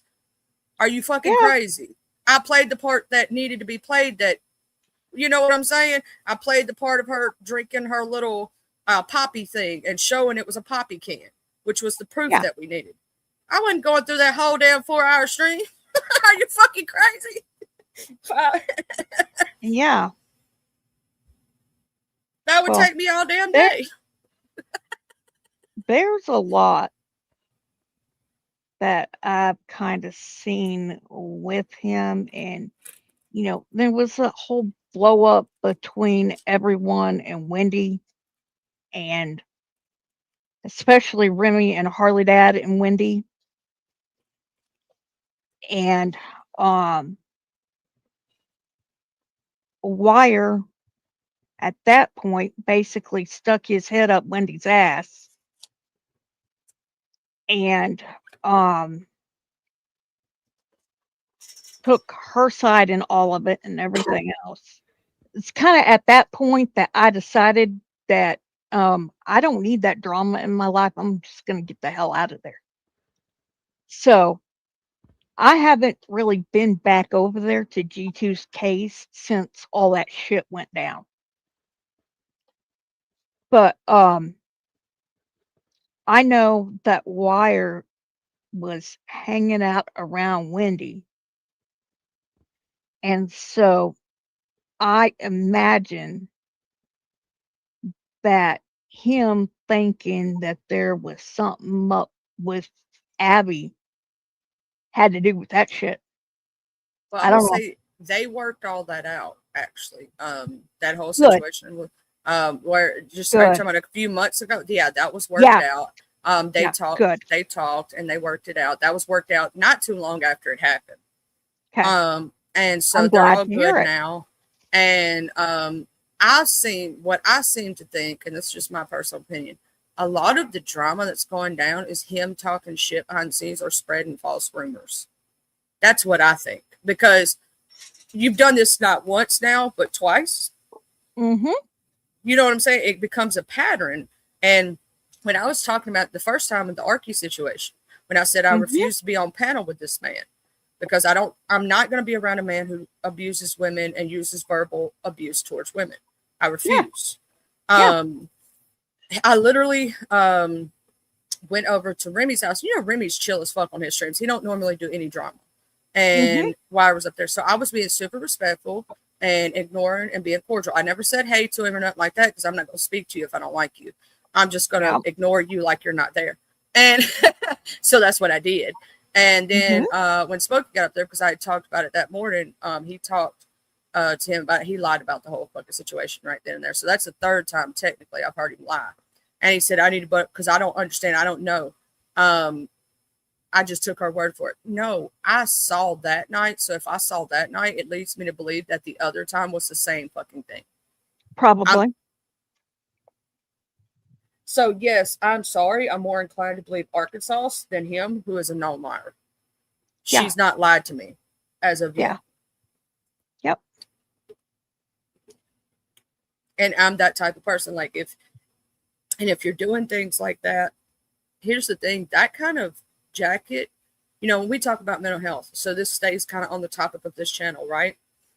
When you put that kind of jacket on a man's back, they could look quite literally unalive themselves. They could lose their children. They could have like problems in their real life. And Yeah. that's not cool. That's not okay. And he himself says he knows the DM5 or has it. So why isn't he trying to help himself by reading the DM5 and getting help for himself? Because he cannot take responsibility for his action. He has an self-sense of grandeur, but at the same time, he's self-deprecating and saying he's going to die in 5 months, 6 months because he has a heart condition. But at the same time, I don't know how long ago that was said. I think it's been a few months. So, you know, it could be for the fact of using it as an abuse tactic, which I've seen people do. Abusers like to use that kind of thing to make you feel sorry for them. So when they do something wrong, you excuse their actions, right?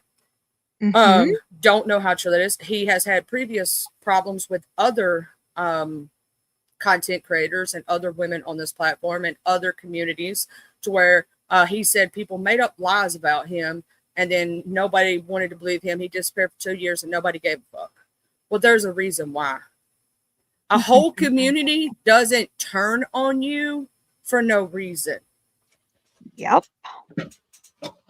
You will still have some people who worry about you, some people who look for you, your day ones. Like, you know, like, well, the thing is, you still have your people from your day ones. You see what I'm saying? Yep. I still have my original community, even if they don't understand what's going on, so they may not be around as much. I still have them. Yeah. A whole community has not turned their back on me for no reason. Yep.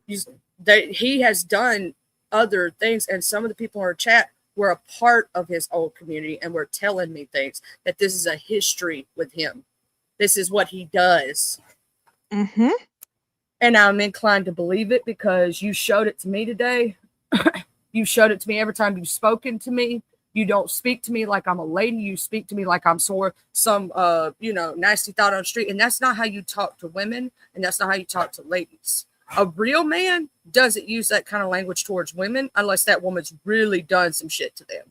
Right? Yeah. I mean, she got to do some messed up stuff for him to call her out her name. But for just to jump to that because somebody timed you out in a chat, no, I've never seen a man. Most men be like, fuck, I'm timed out. You know what I'm saying? Or if they don't laugh about it, they'll walk away. I'll fucking go somewhere else. He went off the deep end. Oh, did you see you got to go rewatch my live this morning when I'm he came gonna up have on the to. panel. because he went crazy. He lost his shit. He sounded like he was about to have a heart attack. Oh my God. As Mr. Well, the thing is, he timed him out. I was going to leave the chat up. I think I still left the chat up, I think. But I ended up banning him because he kept spamming the chat the same thing over. But I took screenshots of all of it, so I have that saved. Oh my gosh. But literally, he was losing his shit in the chat. I mean, losing. And I told him, said, well, when G2K asked for the link, I said, well, bring your ass up here, Wired. I'll let you up. And I did. I kind of, cussed him back a little bit, but I kept letting him scream because I was like, get your blood pressure up. Cool. I'm not getting mine up. Mm-hmm. Showed who he is. Absolutely. Because, yeah. Oh, everybody in the chat was so upset. He would call me a hoe and all kind of things. I'm like, bro, I don't qualify. If I did, I would say I was a hoe. I wouldn't be ashamed if I was a hoe. I'd be like, yeah, I am. What? I got some hoes is my best friends. Don't be making fun of hoes. I know hoes. Yep. I do know hoes. I mean, I guess I'd be consider myself a monogamous hoe, but I don't qualify if my body count is 3. I'm sorry. Yeah, you're not a hoe. Not even close. I never even had a one night stand, so I don't even qualify, bro. And it's my choice. I guess I halfway qualify. If he would have called me that, I could understand. Okay? Because in my younger years, I was. You was a hoe. Yeah. My daddy was too, and some of my best friends are hoes. Don't be, you know what I'm saying? Don't be hating on the hoes. They just got more than you did. See, he's hating on hoes. My best friend. He can't get none. He can't get none. That's why he's hating. what I'm thinking. And that's part of the reason. To me, he just has a disdain for women. Absolutely disdain. Oh, he does. For women. I don't have a disdain for women. Nope. You look. I was going to say something, but it's dirty, and I don't think I should say that on YouTube. But No. See, I have. So believe it or not, okay, there's probably 10 dudes in this community that I know of. Yep. The rest are women. Yep. Because, and I'll explain why. A lot of men are afraid to get in touch with their emotions. Mm-hmm. And, people try to say, oh, emotions and feelings are the same thing. I'm like, no, they're not. No, they're not. They're totally separate. They are connected. Okay. Yeah. Your emotions and feelings are connected, but some feelings are temporary. Your emotions are permanent. How you feel about certain things is one thing, but your emotional state is different. Mm-hmm. Yep. Like how you feel about somebody's one thing, but your emotional connection to somebody's different. Or how do I explain? Let me break it down. Hold on. Emotion. It's how you can love people, but absolutely hate what they do. One of my friends has like an amazing song.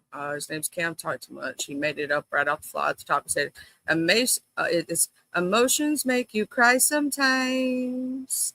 You know what I'm saying? Emotions are like what everything is, right? Where versus feelings are what you absolutely the act of it. If I could explain it that way, right? So think of emotions as the raw bodily data, anger, joy, sadness, and feelings as the mental story or label you put on them, making them personal and unique. Emotions are universal bodily reactions, but feelings are your individual perception of those signals. I probably made him feel like a bitch today, and I'm glad. So, like emotion, for example, what are they? Automatic, physiological, biochemical reactions to stimuli often unconscious. Examples: a surge of adrenaline, fear, increased heart rate, facial expressions. Key characteristics: universal. Everyone feels fear, immediate and physical. Okay. Feelings: the mind's interpretation. What are they? The conscious awareness and subject experience of emotions. Your brain's interpretation of the physical signals. Examples: feeling terrified, elated, depressed, or hurt. Key characteristics: personal, influenced by memories and beliefs, and experienced consciously. Mm-hmm. The relationship: emotions precedes feeling. Event: you encounter a threat, a barking dog. Emotion: your body has an automatic response, adrenaline, increased heart rate, fear. Your brain interprets this physical state and labels it: I feel scared or I feel anxious. Emotion: it goes on and on. So it's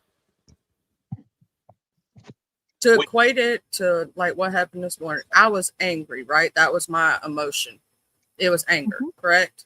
But my feeling about the matter was I was angry because somebody got something unjustly put on them. I was angry because you affected someone that I care about. I was angry because you know, like, so it's the feeling of that's why, you know what I'm saying? So that's the way I equate myself mentally. Feelings versus emotions. Emotions are what you naturally feel, right? Like your anger, joy, sadness, happiness.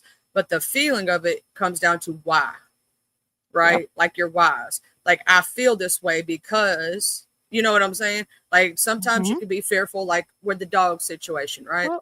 The emotion would be the fear response, but the feeling would be, I'm afraid of this big dog because I know it could tear my whole face off, or I was attacked by a dog one time when I was little. So now I'm fearful. Yes. So that's why it's different, because your feelings can be misled. Correct. Correct. Yeah.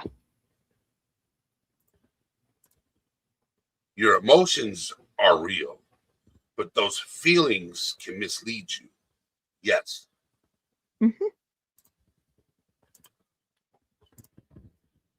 That's the difference between the two.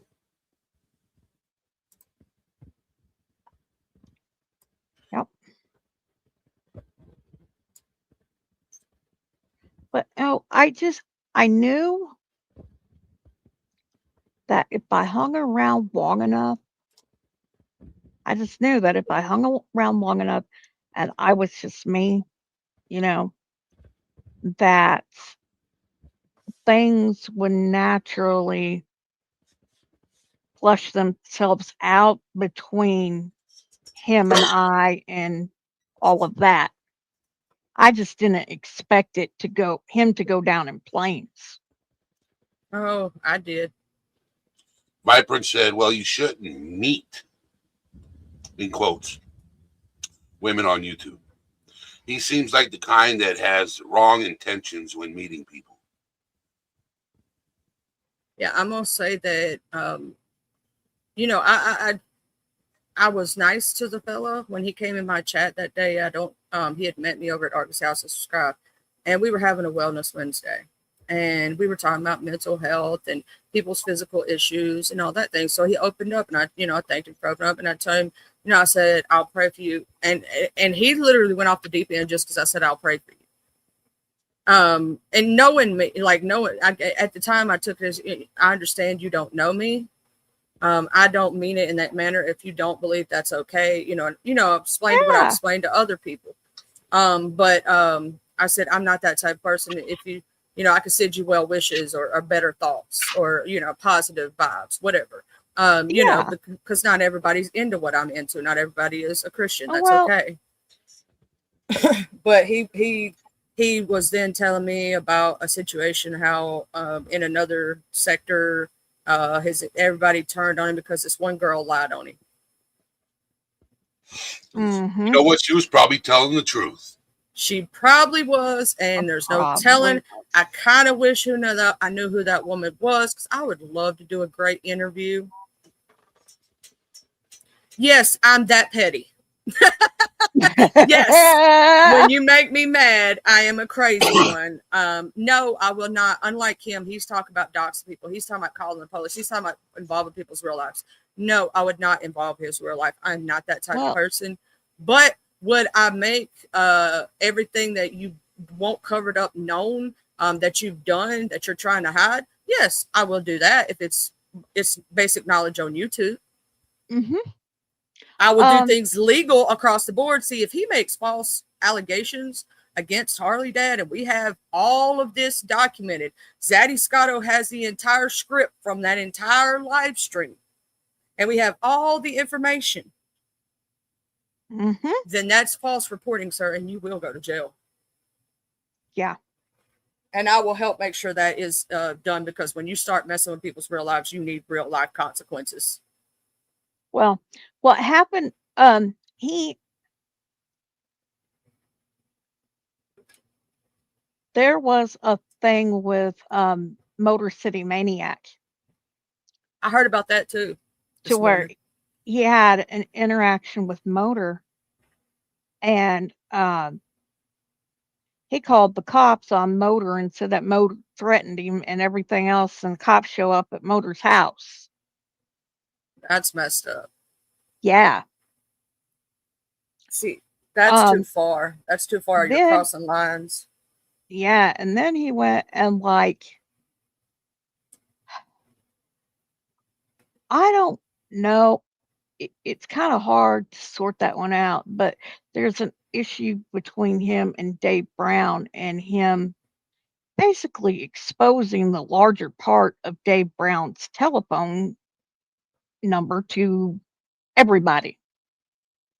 That's why I'm so glad I never gave that man my cell phone number. He wanted it, and he wanted me to email him, and I saved his email, but I never really emailed him, never really talked to him behind the scenes. Mhm. I didn't give him my phone number. I'm very picky about that, and there's a Yeah. reason why. There's because of situations like where people end up giving it out on Mad Day. Mhm. And so when I saw that, I was like, yeah, no, I don't trust this situation. And I felt off about him from the beginning, but I was trying to be nice because I figured the poor dude really didn't have friends, and I just wanted him to feel accepted somewhere, because that's how my heart rolls. You know what I'm Yeah. saying? But now I know why he's not accepted. Now I get it. You know what I'm saying? And sometimes you got to learn Mhm. for yourself. You got to see the truth. And I know it took Miss Marissa. I told Miss Marissa this morning to her, I said, "You too fucking nice. You too Yeah. damn nice." Because if that She is was a me, sweetheart. if that was me, I'd have done cussed him out 15 times ago. Mhm. He has one time to disrespect me. My Yeah. daddy don't disrespect me. My son don't disrespect me, and no man in my life disrespects me, much less some man on the internet. Mhm. Yep. I Exactly. perceived something one time as disrespect, which I've since me and that person have had our apology round to each other, and Yeah. it's from my sector, and I went to hell off on him.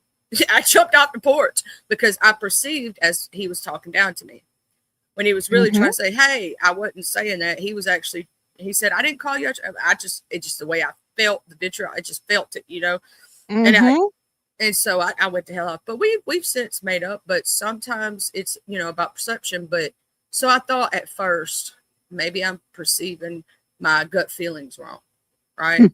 No, you weren't, honey. No, most of my gut feelings are right. The 2 times that Mhm. I've had bad feelings about something, both of them were correct. Mhm. And I'm like, Let's see. yep, see, my mama and daddy raised me right and told me to have good perception. The first time I saw Wire was over at Elsie's, and Everybody talks about this man. I don't know who he is. don't I, fucking go there. yeah, I know everybody I know knows him but me, but I stay in my little corners of the world, and I like my Well, little see, peoples.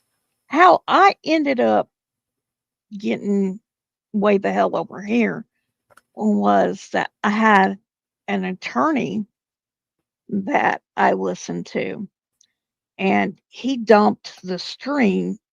Well, he forwarded us to Elsie's channel one night. And I got over there and I got to talking and messing around and whatever. But I don't like the way Elsie screams at his partner, I guess. Yeah. She's not his wife, but I don't know. I'll just say partner. But he screams at her, he belittles her, he calls her all kinds of names while he's on stream. Yeah, I don't need to be over there. And he's getting drunk on stream. Because that would trigger my PTSD, as we spoke on yesterday. Uh-huh. And then, you know, he's calling everybody the N-word with the hard R. Oh, hell no. You know, Yeah. And so, no. Lady V. Hey, Lady V, Mysterious Manor. How you doing? How you doing, Lady V? I'm sorry we were bracket jawing. We sorry we didn't say hi. Yes. I've known Lady V a few years. I love her profile picture, might I add. It's so awesome. Yep. She does good with nails. Ooh. You need a nails tutorial, that's the lady you want to talk to. Oh, okay. Yeah. She's an artist. She's talented. That's cool. Yep. Very cool. Been a while since I've seen you, Lady V. I hope you're doing well.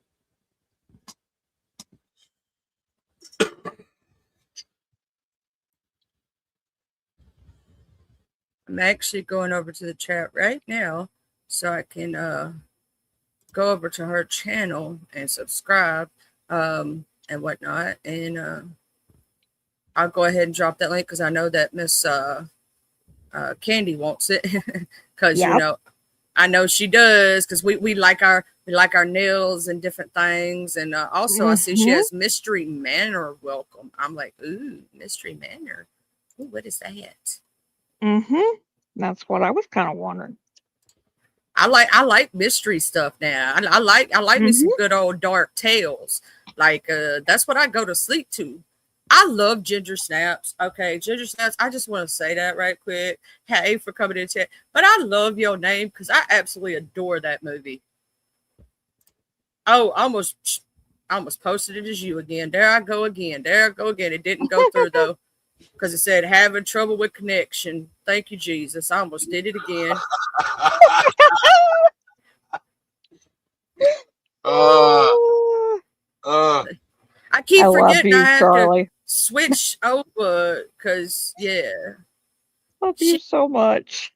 But I do love me. I love that movie. That if you've never seen the Ginger Snaps trilogies, the first movie's obviously better than all the rest, but they're all great, and I love the movies. I kind of wish they did a little bit more with the story behind the monster. Like really, they kind of did, but didn't at the same time. I kind of wish they'd went a little more a different way, but it's still good. They went more towards leaning on the story about the sisters, you know? Yeah. But either way, I did like the movie.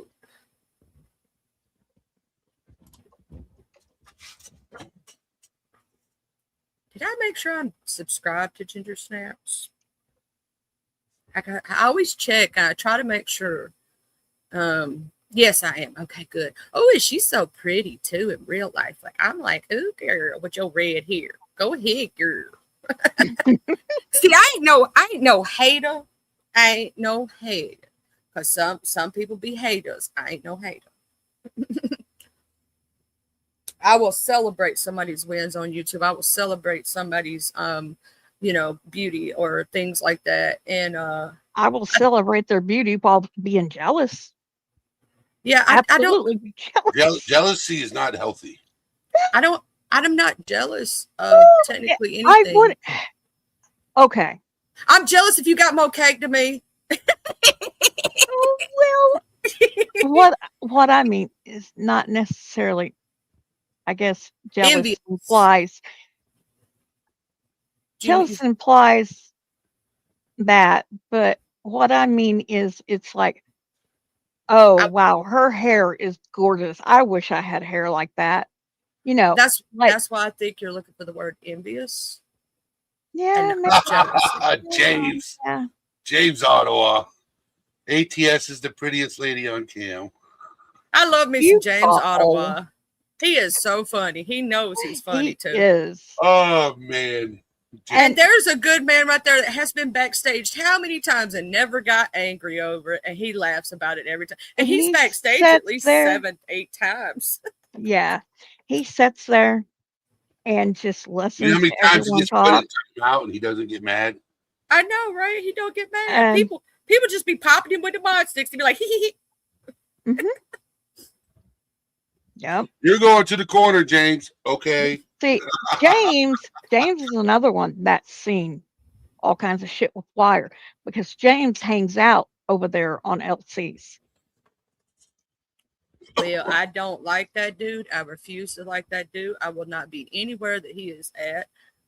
If he now I could cordially exist just for the panel holder but I'm going to not say anything Yeah. and I'm gonna try to do it my very best just because I respect the panel or channel holder. If I do not, or if he's talking about some shit, I just won't be there. He Yeah. won't see me. I'll go watch something else because that's as simple as it is. I refuse to be around someone who does some shit like that. And now, since he's crossed the line, it was enough that he disrespected so many women. I didn't like that, and I refused to be on panel with him, but I could coexist. But now that he's tried to put that word on people, done. Mm-hmm. Benito, I will not be anywhere you're at. I will leave. Yep. Because I know I can't. I know I can't shut up. Y'all know how I am.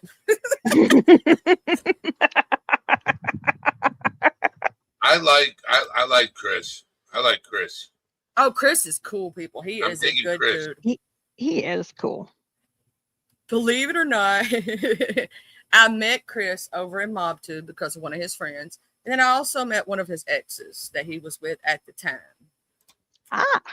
And she did a stream or was doing a stream with another creator. They've since broken up and aren't friends anymore. And there's a lot of stuff going on there. And so I'm not that I don't like all people. I'm just staying the fuck out of it, if that makes any sense.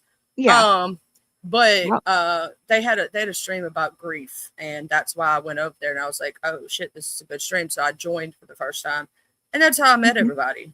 Because when I see something that I believe in, I try to back it 100%. Yeah. It was a good concept. Yep.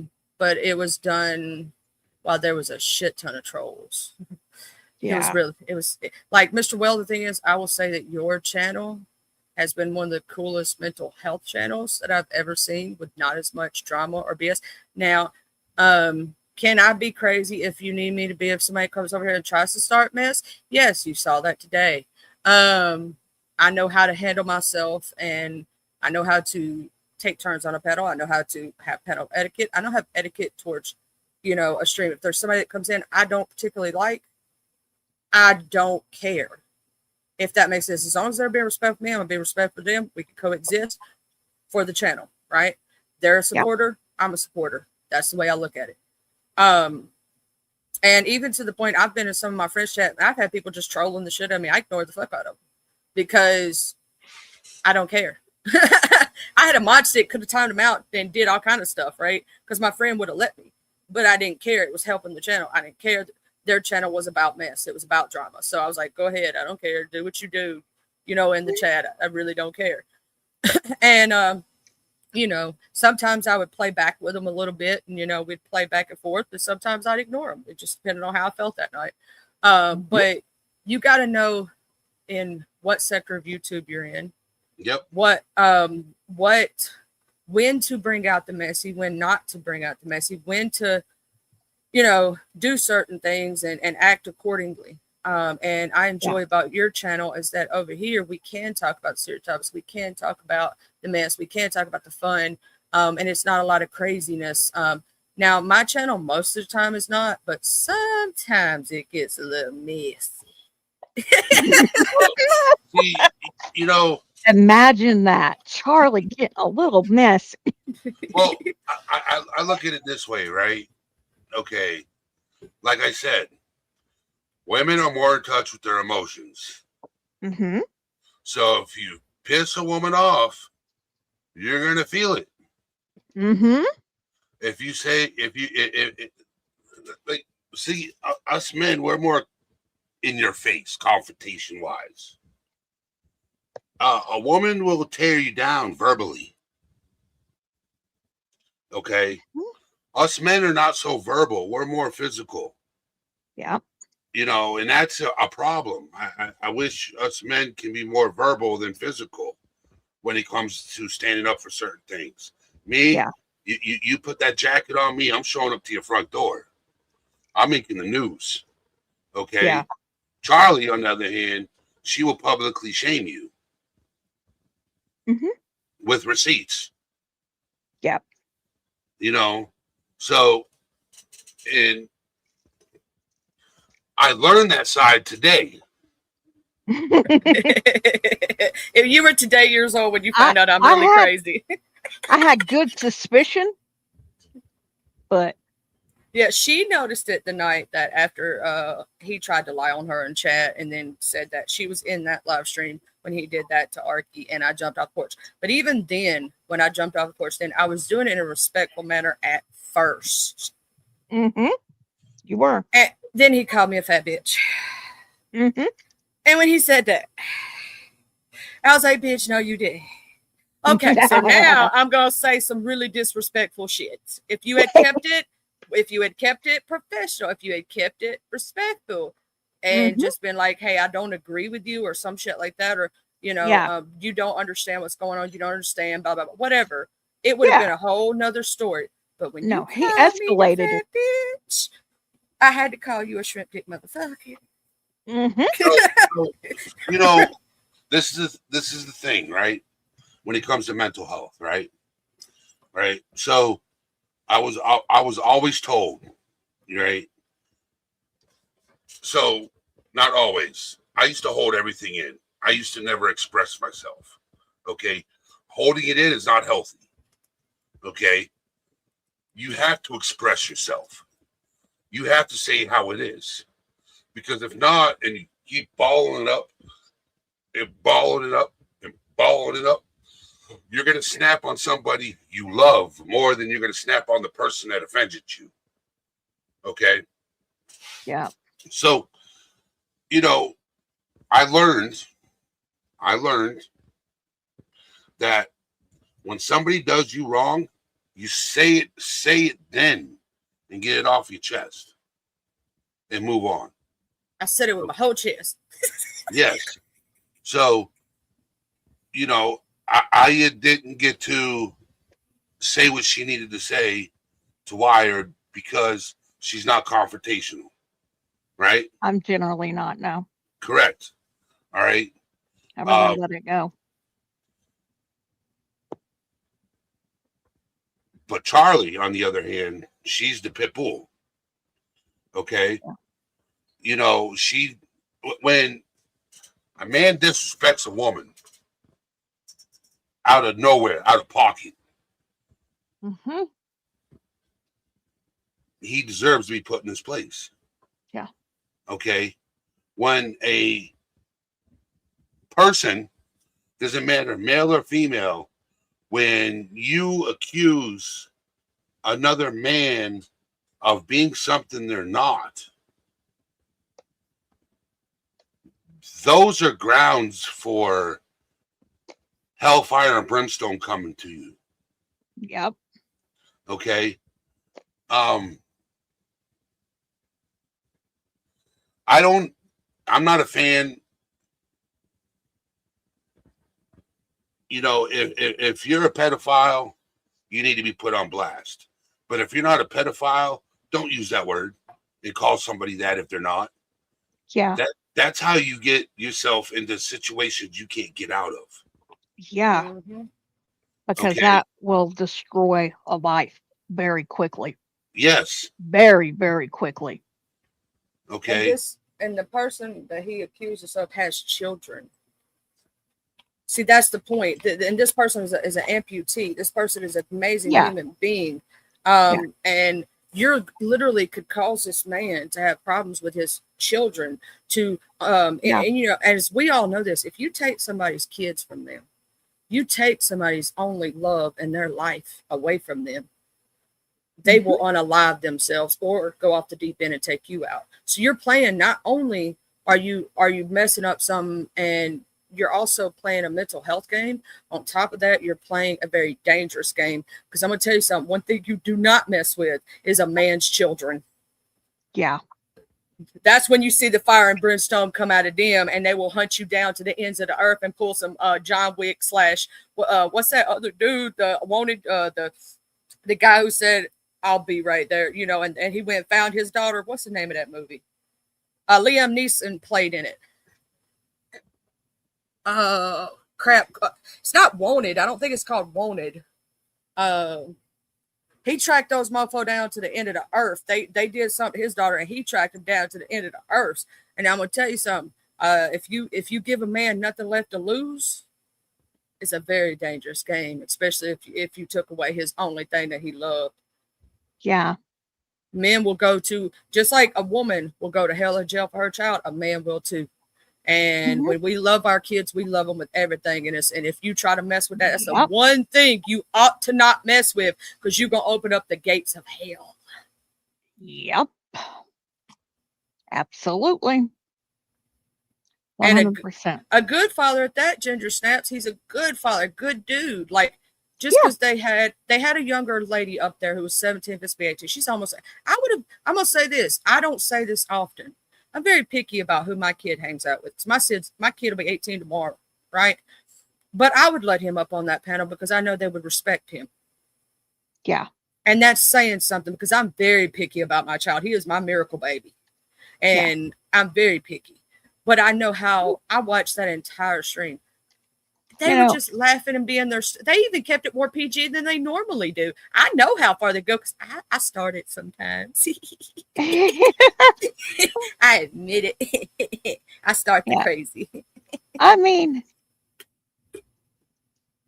like I said, I kind of know what went down that night, you know, and I had gone back through that exact stream to see if there were things that happened earlier and what exactly that relationship was and everything else, because I had seen some other stuff.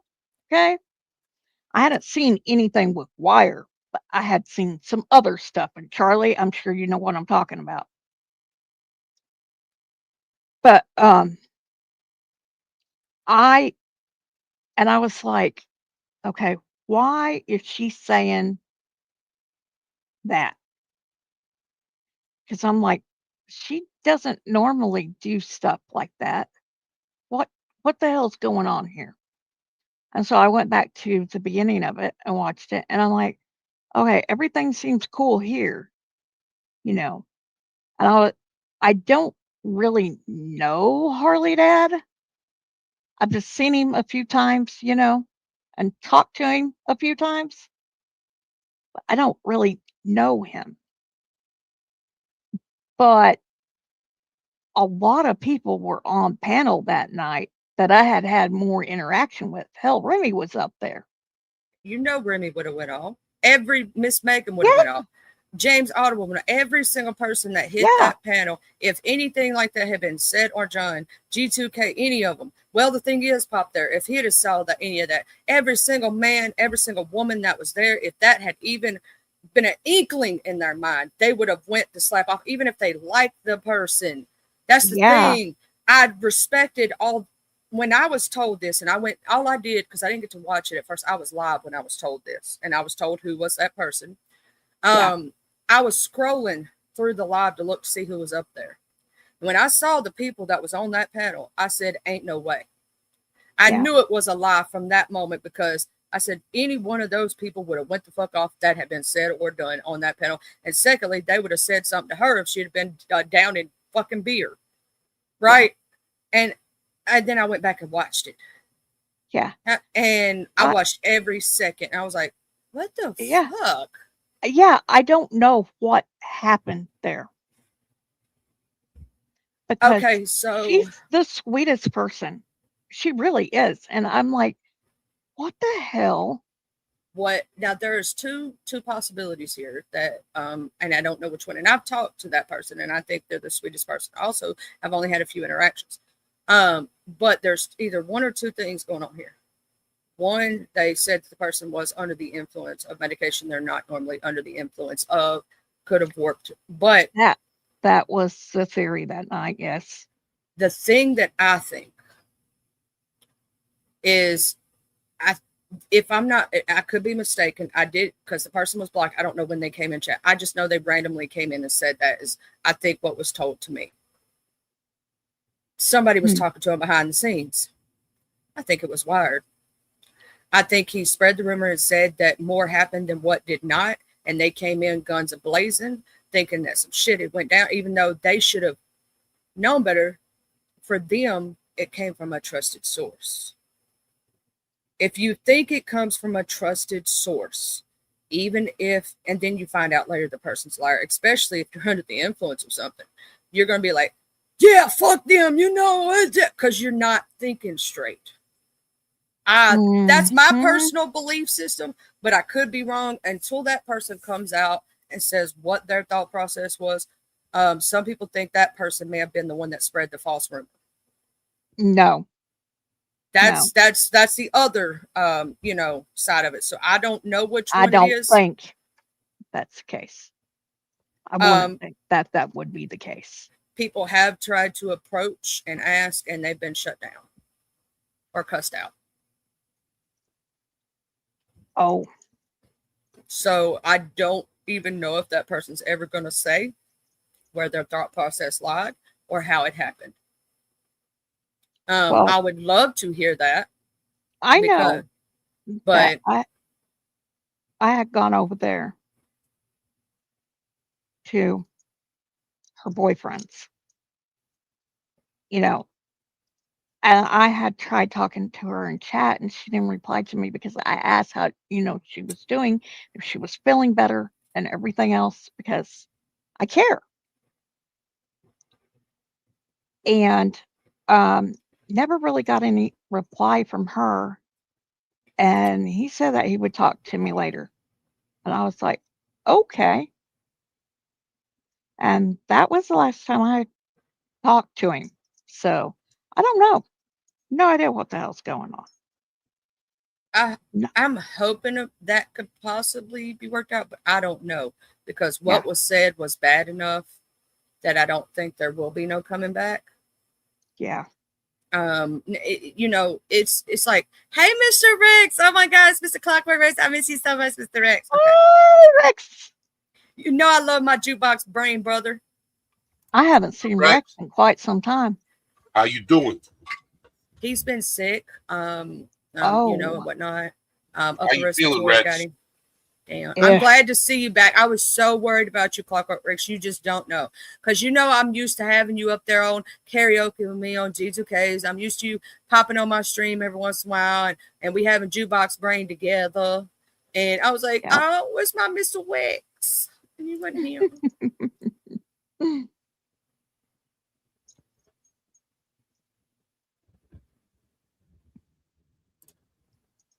Yep, I like Rex. Yeah, Rex is good people. He's pretty darn cool. Yep. The first time I did karaoke was on his channel, actually. Very first time. And instead of him having me play the video on mine, so then it was synced with my computer, he was playing it on his. And so there was the delay. And yeah, I completely jacked it up. So Chris says, yo, Eddie in the room. Ceiling start feeling low. 7-foot shadow make the whole block know. Viking bloodline, Norse in his veins, built like a war god, but his brain got range. Uh-huh. That's what Chris said.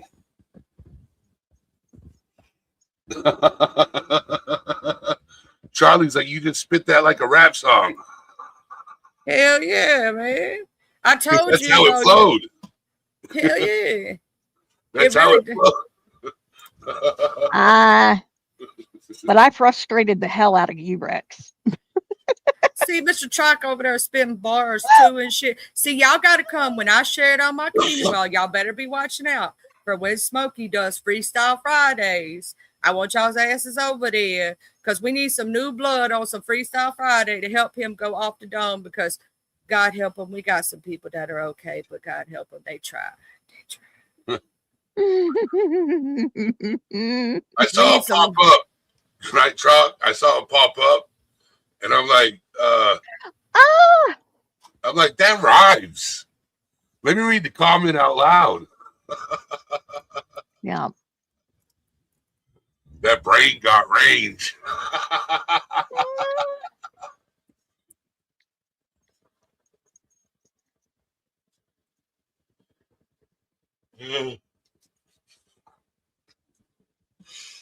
I gotta hit up the grill.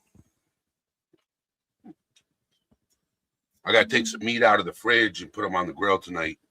Oh. You know that I want meat, and there you are talking about meat. Not fair. I'll do it tomorrow because it's cold outside. It's not fair. It's cold outside. It's 43 degrees right now. I don't like the cold. It was cold here today too. I'm like, fuck that shit. Mm-hmm. Return to sender. I don't want you. Like, I don't mind 50, 60 degree days. That's perfect, man. That's like t-shirt and blue jean weather. You know what I'm saying? 50-degree days, maybe 30-degree nights, as long as it don't get below 32, which is freezing. I don't want to have to deal with my pipes busted. Because that's some bullshit. But I got a brand new house. Like, my house was built in 2025, 2024. Yeah, we've been living here. No, it was 2024. We've been living here for 2.5, 3 years, something. Anyway, it's brand new, right off the lot, right? Brand new build. Mm-hmm. It's a deluxe double, come with all kind of shit, and it's got 2,100 square foot or more. It's got 2 living rooms. I even got a toilet room, which I was like, I'm so fancy now. I got a toilet room, which is awesome. Like, my closet is so fucking big. I could put a whole, like, full-size bed in that bitch, queen-size bed, and it'd be straight. I'm going to turn it into something else. It's going to be, I don't know. I said it might be my well, I can't say that online. Might be my dungeon. Might be my red room. But I don't know. I was thinking computer room partially, but then I was like, no, I want my computer room right here. You know what I'm saying? In my bedroom. I got better ventilation. I got better, like, wall plugs. There's no plugs in there, and I'd have to build them, and I don't want to do that. I'm too lazy. Yeah.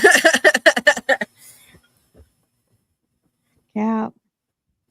No, I got up to 56 here today. So that's not terrible. It's not terrible. Yeah, not terrible.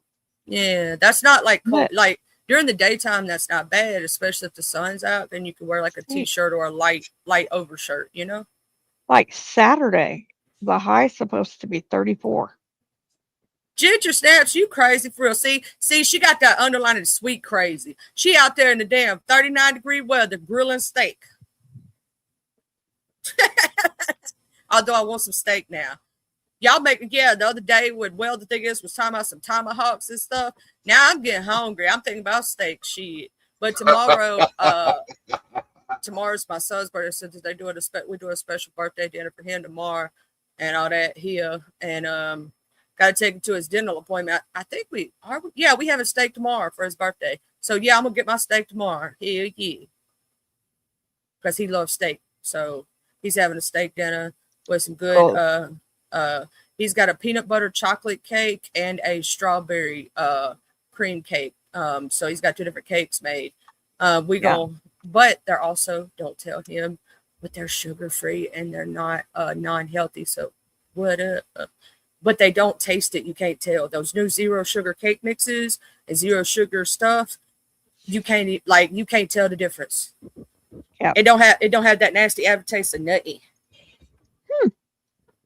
Like that. I'm serious. And for health benefits for like kids and adults and everything. So it's a healthy cake.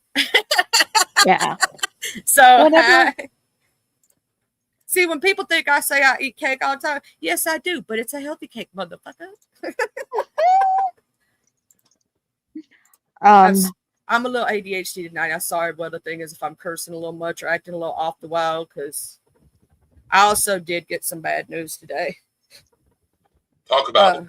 what's up, honey? My Mimi has lung cancer. Oh. And we just found out today she wasn't telling anybody. And she has been on chemo and radiation. How old is she? She's my mom and dad's age. So, like, let's see. I got to do some math right quick. They were born in the 60s. Okay. So my mom's. I got to do the math. Hold on. So she's in her 60s. Yeah. Yeah. Okay. Yeah, they were born in the 60s. So she's in her 60s or whatnot. And, mom said she didn't look good and the prognosis is not good. And this woman doesn't have any children, but she's always been like a second mother to me, and she's my son's godmother. I love the ground this woman walks on. It still has yet to hit me. Yeah. I'm kind of in denial and have been all day, and I don't want to tell my son. Tomorrow's his birthday. Yeah. How old? 18th? Yep, he's gonna be 18 tomorrow. Yeah. I would wait. Yeah, I don't want to tell him because that's his meaning. He, like, from the time he was a baby, that's been his godmother, like his extra grandma, because his dad and his dad's family was never there. So my family was, and she was like his extended grandma, his godmom. Yeah. So if something would have, I always had it, if something ever would have happened to me, she would go to him. Yeah. Yes, I'm a young and ginger snaps, only 38. That's why I'm still jumping off the porch. See, I hadn't hit my 40th year yet, so I'm still going to be messy for 2 years. I still got 2 years to be messy as hell. And then I might straighten up. I don't know. I still might not. Doubtful. What up, H. Davis? How you doing? My amazing award-winning chat brother right there. Man, I mean, I'm telling you something, man. You've won more awards than anybody I damn well know. I don't know anybody who's won that many. Just tell you the goddamn truth. So, shoot.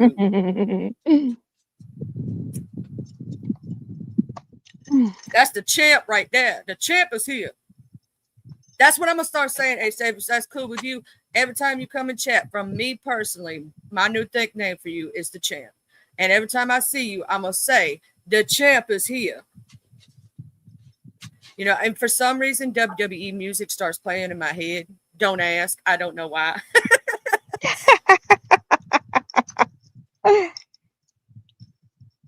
And it's a weird thing. His music in my brain is a mixture between one of Triple H's interests plus Stone Cold Steve Austin, like, together. And I don't know how I did that and mashed that up in my brain, but it sounds really cool. I wish I could play it in real life. I wish I could make it, but in my brain, it sounds really awesome.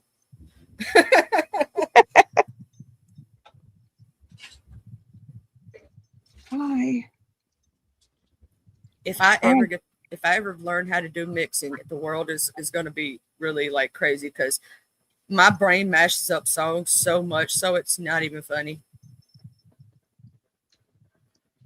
Oh, I love mashups. Well, you make sure you go eat you something good. Mr. James Ottawa said the thing is, enjoy the nap, ATS. Keep the snoring down a bit. He's not asleep. Trust me, we would know. You would hear the snoring real good. I'm not sleeping. My dog could be snoring. I do have a dog that snores. Yeah, he's not asleep. Trust me, you would know. I'm on camera. I'm not sleeping. No. No, he was being lazy in his bed. I'm telling, and I'm snitching. He was back there I- taking a shit. Don't tell nobody I told you. That's mine and Smokey's joke because of the movie Friday. You know, on Friday where she goes, Smokey, where the Ezel goes, Smokey, what you doing back there? Y'all, Smokey back there taking shit. But I ain't gonna tell nobody else though. You know, he scream out to the. So that's my joke with Smokey every time I see him. And he says that to me when I come in his chat. It's like our personal inside joke. Charlie back there taking a shit, but I ain't telling nobody else. It's funny. Crazy. Yeah. Yeah. And we need crazy because it gets awful boring if you don't have it. Yeah. And I make people laugh. So that's what I hope. That's all my Yes. hope is. If I can make one person smile that day and turn their day around, I did my job for the day. My craziness worked for a good reason. You can That's- justify jumping off the porch. Yep. And that's the whole reason that I always come with receipts. I back it up with receipts. And if I jumped off the porch, you best believe it's for a damn good reason. I'm not doing it for, I'm not just doing it because I can. Yeah. Like, I don't go out and just randomly attack people. That's not me. If you know me, that's not, I'm gonna be good to you until you're not good to me. Then I'm gonna treat you like you treat me. Yeah. It's a matter of he brought it to you. You didn't take it to him. No. But by his standard, I attacked him. and I did it unjustly. That's what's going to be his new rumor about me is I unjustly attacked because I believed other people over him. And he's going to put that P word sympathizer on my back. Guess what? I don't give a damn because I know who I am and the people who matter know who the hell I am. Yep. And those who don't, the more you run your mouth, they go come over and see who I am and go, oh, he a damn liar. She cool as hell. I like her. I'm going to stick around. So thank you for all the free promotion, little bitch boy. Mm-hmm. What she said. Because he will go everywhere and he will run his damn mouth. He's going to call me that Charlie sending love bee. Bet me money. I ain't even heard it come out of his mouth yet. But who wants to bet me money that he's going to call me that Charlie bee or that Charlie sending love bee? Yeah. And it may put fat in front of it. He may put fat in front of it. I don't know. It depends on how fast he's saying it or something. But it's going to be in that context. I promise. I would bet money on it right now. Money I ain't even got. Because I'm a broke bitch. Yeah. I feel that. I think almost everyone's broke. You were quit. That's right, Ginger. Sometimes I'm gonna tell you this. Sometimes free advertisement when people like unadjustly, like even with you, where they were talking about you and your child, right? That was wrong. Your child. First off, if you and that person had a beef, it should have stayed on you and that person, or if y'all had a disagreement. But when you bring your innocent 17-year-old child into it, that is when it goes too fucking far, in my opinion. I would have cussed them out for you just for bringing your child into it. Because children do not deserve to be dragged into grown-ups bullshits. I don't care if your kids are grown. I don't care if your kid's almost grown. You know what I'm saying? It's your kid and they didn't have nothing to do with it. I don't care if it's your grandmama, your mama, your auntie, your uncle. If they're not on here adding to the beef, leave them the hell out of it. They don't deserve to be put in it. Yep. And so you don't sleep in that corner right there is uncomfortable. No. You're not muted, ATS love. Oh, I'm sorry. I'm not muted. I know I was gonna let you know so you wouldn't have a hot mic. I got you. Good. See, I'm a good co-host. If I didn't care about you, I'd have just let you do it. But see, I care about your ass. I don't want you to have a hot mic. But no, for somebody doing that and shit to you, Ginger, that's messed up. You know what I'm saying? But what they don't realize when they tell those lies about you and they're talking that mess, they're going to make people come over to you and say, well, who is Ginger Snaps? Let me figure out who this person is. They're going to go watch you. They're going to go give you free advertisement. And then people are going to be, oh, she's really not like that. And she's cool as shit. So let me subscribe to her channel. Yep. Absolutely. Hey, because that's what I'm talking about. She handled it like a champ because her mama taught her right. That's what I'm just saying. I'm just saying. Mhm. And it was free advertisement, and you know what I'm saying. And she probably handled herself like a lady and handed him his ass like he needed to be handed his ass. But sometimes we got to do that, Mhm. especially with some of these disrespectful ass men, Yes. because they daddy or they mama or whoever was raising them didn't raise them right and teach them how to respect ladies. Yep. And I tell you, when I say I'm a lady, I mean that shit. And I will not be spoken to like some random thought or hoe on the street. Yep. I I will go try off. to be a lady until you piss me off, and then I'm not such a lady anymore. No, see, that's where my lady goes out the window and my niceness and my, you know, because I was taught the old school way, right? So even though I'm only 38 years old, I was taught traditional values. Mhm. And so, you know, if my husband's breadwinner, I take care of the house, right? Yep. Same Um, time. I make sure he's well taken care of, right? Yep. Same I was time. taught traditionally to be submissive to your husband, not Mhm. necessarily like humble down. That's what people don't understand about housewives. They think we humble down and shut the fuck up. No, we don't. We just don't admonish our husbands in public. We go back behind that closed door and we talk our shit. Like if we Mhm. think they do something, we're gonna talk to them about it. But we're gonna have a conversation. I'm not gonna down you. I'm not gonna like if I had the money Yep. but he didn't have it, I would slide him the money across under the table or something. Nobody could see it, or hand it to him in a specific way where nobody would see it, so he could be the man. Yep. You get what I'm saying? There's a difference, right? Mhm. But I mean, I got a husband Absolutely. that's so amazing that if I did, he'd be like, "Oh, my wife's treating me," you know. he wouldn't be he wouldn't be, you know, upset about it. But you know what I'm talking about? Demasculating men. I You don't. I know Dem- exactly what you're talking about. I know how to be that way. But if you are a man who disrespects women and you were not raised with that kind of respect and you look down on women or treat us beneath you, I will treat you like the bitch you are because you ain't a man at that point. You're a little boy. Mhm. And I'm not going to treat you with the respect that I give a man. Yep. I'm going to treat you like the child that you're acting. Exactly. And because you ain't my child, I don't give a fuck Preach, about the words I Charlie. say to you. And I don't care what I do to you because I don't speak to my child that manner. You see what I'm saying? I speak to my child with respect because my child gives me respect. But because you ain't my child, I'm going to disrespect the shit out of you. And it's not going to be nice. And I'm going to make you wish that you had sat down in a corner somewhere. And I'm Mhm. a, some people say I sound like I'm like a harsh mama or something.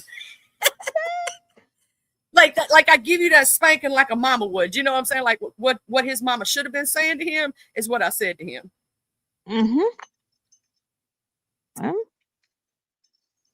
Obviously, you could tell, even if you have a hard life, even if something goes on, you still don't. I don't care if you've been dirty by women. I know a lot of men who have been done dirty as fuck by women, but you do yeah. not see them talk that way to a woman. You do not see them No. disrespect them and treat them that way. No.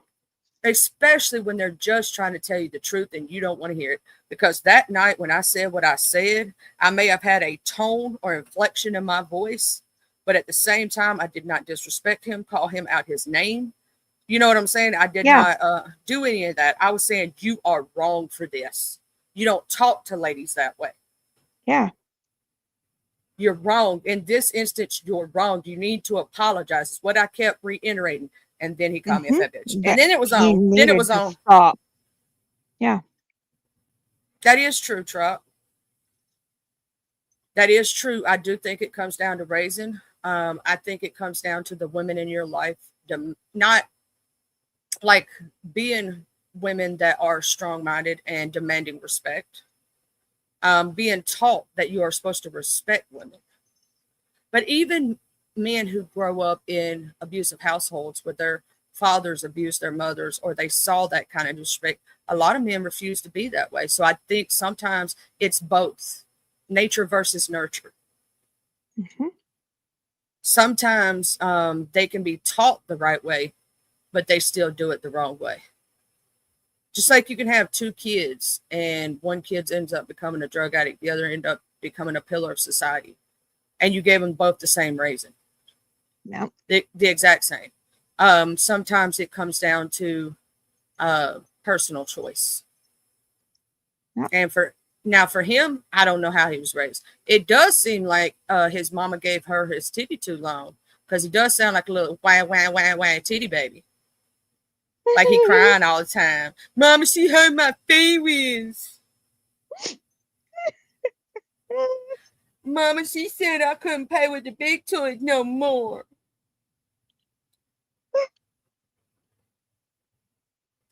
He has a habit of also wanting to pull little girls' hair. Or like if a woman turns him down, he's the type to go, well, I didn't want your fat bitch ass anyway. Well, why the fuck did you hit on her in the first place?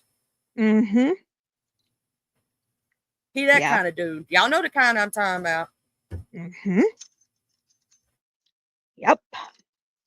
Because he's got to maintain his macho status, and he can't deal with the fact that he was rejected.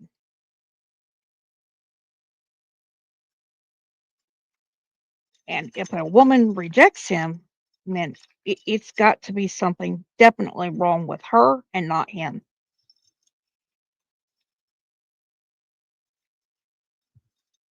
Yeah, I totally agree, because I'm gonna say this: my husband, my father, my son, none of them have ever spoken to a woman that manner. Most of the men that I know on here who are amazing men, whether it be in the mob community, whether now in some of the spaces I hang out with, it's a little different because that's what they do.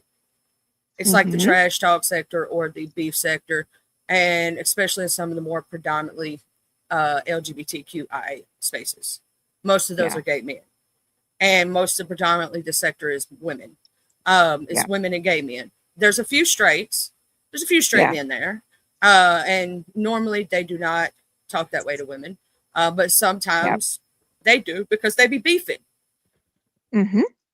So it's a little bit different, but in most of the other sectors that I run in circles, men do not speak to that women that way. That is not a norm. And in fact, a lot of the shit that he said, I haven't even heard for some of the most hardcore, like beefing sectors, the hardcore, like, shit, like not in the, and for not the reasons that he did, because they got tired of. No, I've never seen a dude on here whatsoever, gay, straight, bi, any of that shit, trans, never seen a dude on here ever bitch about a 10-second timeout or being banned like that. I have never seen that happen. It's crazy. Mm-hmm. Yeah, that's some crazy ass shit. 10 seconds and you get mad. It's like there's something mentally wrong there. Yep. In a very scary way. I also have never seen anybody right off the bat, just because a 17-year-old's on panel, accuse someone of the P word, because that's where, and then to ask, why is the young girl dressed that way? Well, why are you looking at her that way? Because nobody else was. And I didn't see a thing wrong in what she was dressed. She had a t-shirt I didn't either. She had what I wear every day, a t-shirt and some pajama pants. Yeah. It wasn't her boobs wasn't hanging out. She didn't have on a low-cut top. She was dressed how everybody dresses. Yeah. So why did he take it to that kind of headspace? Because nobody else took it there. Nope. But him. Nobody else even thought about it. They didn't even think about what she was wearing. They didn't look at her that closely to even realize. Hell, most of the dudes probably. That's why, they couldn't tell you what color t-shirt she had on. They don't know because they didn't look. Yeah. They didn't care. Yeah. I wasn't. That dude rubbed me the wrong way first time I met him.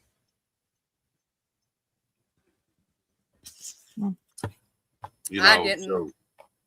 At first, I thought I knew something was off, but I didn't know what it was. I just thought, really tell you the truth, I thought he might have some mental conditions. and thought he might have been on the spectrum a little bit. So I didn't fully understand. I was trying to get to know him. I think there's a possibility of that, of him being on the spectrum. I would venture to bet. So, at first I try to, because everybody knows my big hearts and knows that I'm an advocate, not only for mental health, but for disabled people, for cerebral palsy, because that's what my brother had and my son. My brother had severe cerebral palsy. My son has moderate. Mild. His is so light, you wouldn't know after he had his surgery unless you saw it. His little slight limp. His is all physical for him, but cerebral palsy is a spectrum too, depending on how severe the brain damage is upon birth. But so I'm an advocate for that, right? I stand up for people with disabilities. So at first I was like, you know what, maybe give him a chance, see how he is, maybe a few more interactions. You try to give a person a chance. That was. And then the more I saw, I was like, something ain't right here. And I couldn't put my finger on it. It was just the way he talked. It was even just talking to other people seemed like abusive language. And he thought it was funny. And I was like, that's cringe as fuck. But I was like, maybe that's just the way he is. I know some people who, like Smokey, likes to laugh and have fun and troll sometimes a little too much, and he's laughing. He thinks everything's funny. And there's others like that, right? And sometimes that's their way of having fun. And I'm like, okay, so maybe he comes from a different walk of life. So I'm gonna give him opportunity.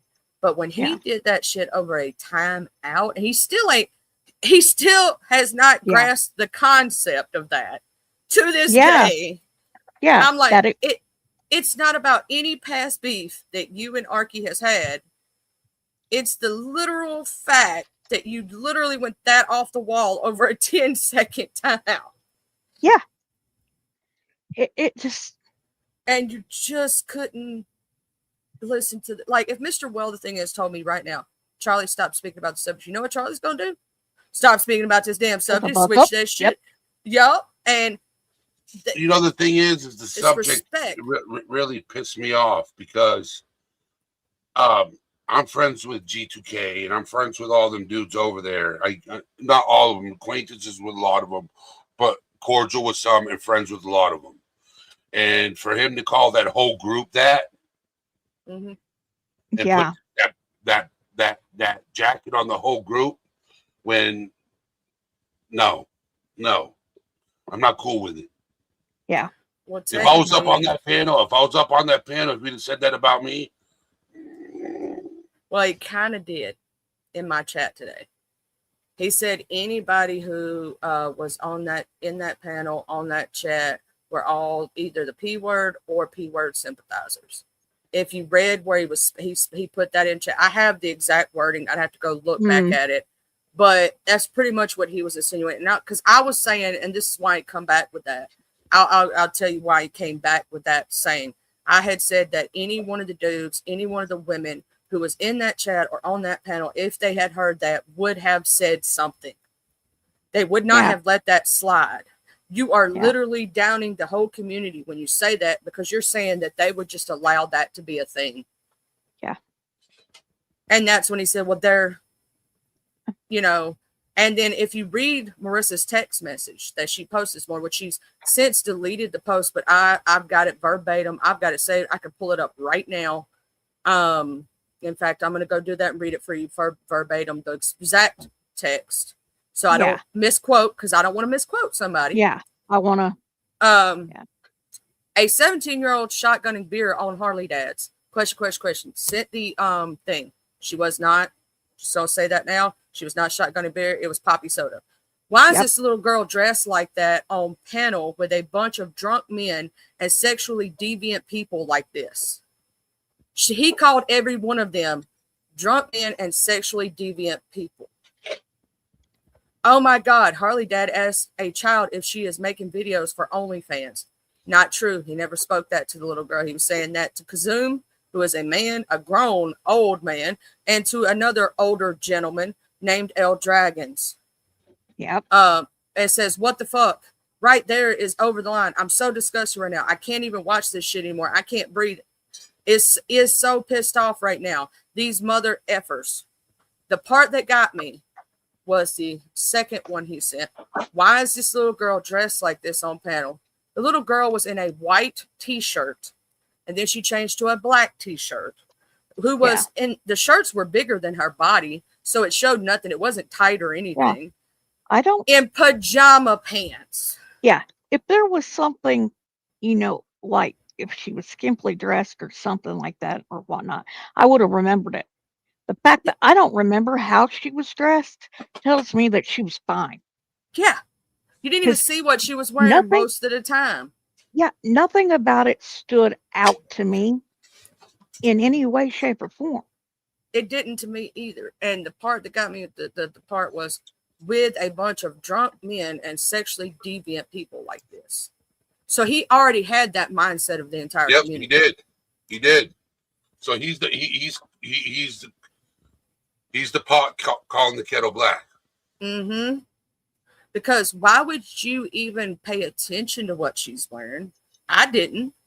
When I watched that, I didn't even think about that. The only reason I did pay attention was because he pointed out. You know when somebody points at somebody's fucked up teeth and then you have to stare at it and you didn't even notice it at first?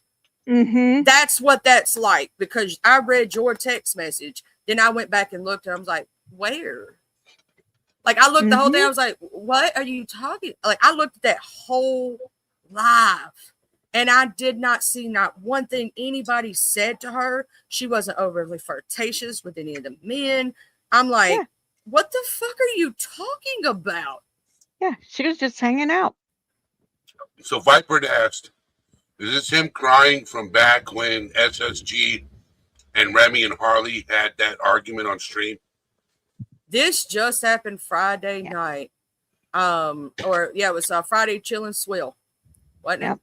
So this just happened. I didn't know about it because I missed Chill and Swill for whatever reason. I found out about it yesterday. Okay. I found out about yesterday morning during my live stream. I did not know about any of this. I had heard nothing. So when I heard that, I went to, Harley Dad's stream. I watched the entirety of it. There were some things said in chat by Miss Marissa because that's what she was told. And I said, can you give me the timestamps? Of course, she didn't know because she didn't have the timestamps. She was trying to get them. And so she didn't have them. So I just went and watched the whole thing. I found the exact part where they were even talking about OnlyFans. OnlyFans was only said 3 times during the whole live stream. But, and the point that he was talking about was when he directed that towards Kazoom, because y'all know Kazoom does his pictures. If you know Kazoom, Kazoom does his photos, right? All the time. And he was making a joke towards Kazoom and L Dragons. And then he told the little girl further in the stream, you better not have one. That's the only thing directed at her that was about that subject. You better not have one. How is that him asking for that? Yeah. That's more like, I'm a brother, and if you have one, I'm going to kick your butt. Yeah, it's like my brother telling me if I catch your butt on there, I'm gonna beat your head. Because I'm gonna say this, if I have one and one of my brothers start, they'd be like, I'm gonna beat your head. You better not be having some shit. Not you. Exactly how I perceived it. Yeah, me too. That's how I perceived it. More, also protective. She only showed herself, and she was making a video with her sister, not even for TikTok. They made a joke it was a TikTok video, but it wasn't. Down and she did down it like you would a beer. Yeah, the same way you would, but it was a poppy soda. Yeah, a prebiotic soda at that. Not like the only thing the panel told her about that, and they even admonished her for that and said, "Babe, you need to drink some water. That's too many sodas." Miss Alexis P said that actually the way she said it was, you need water.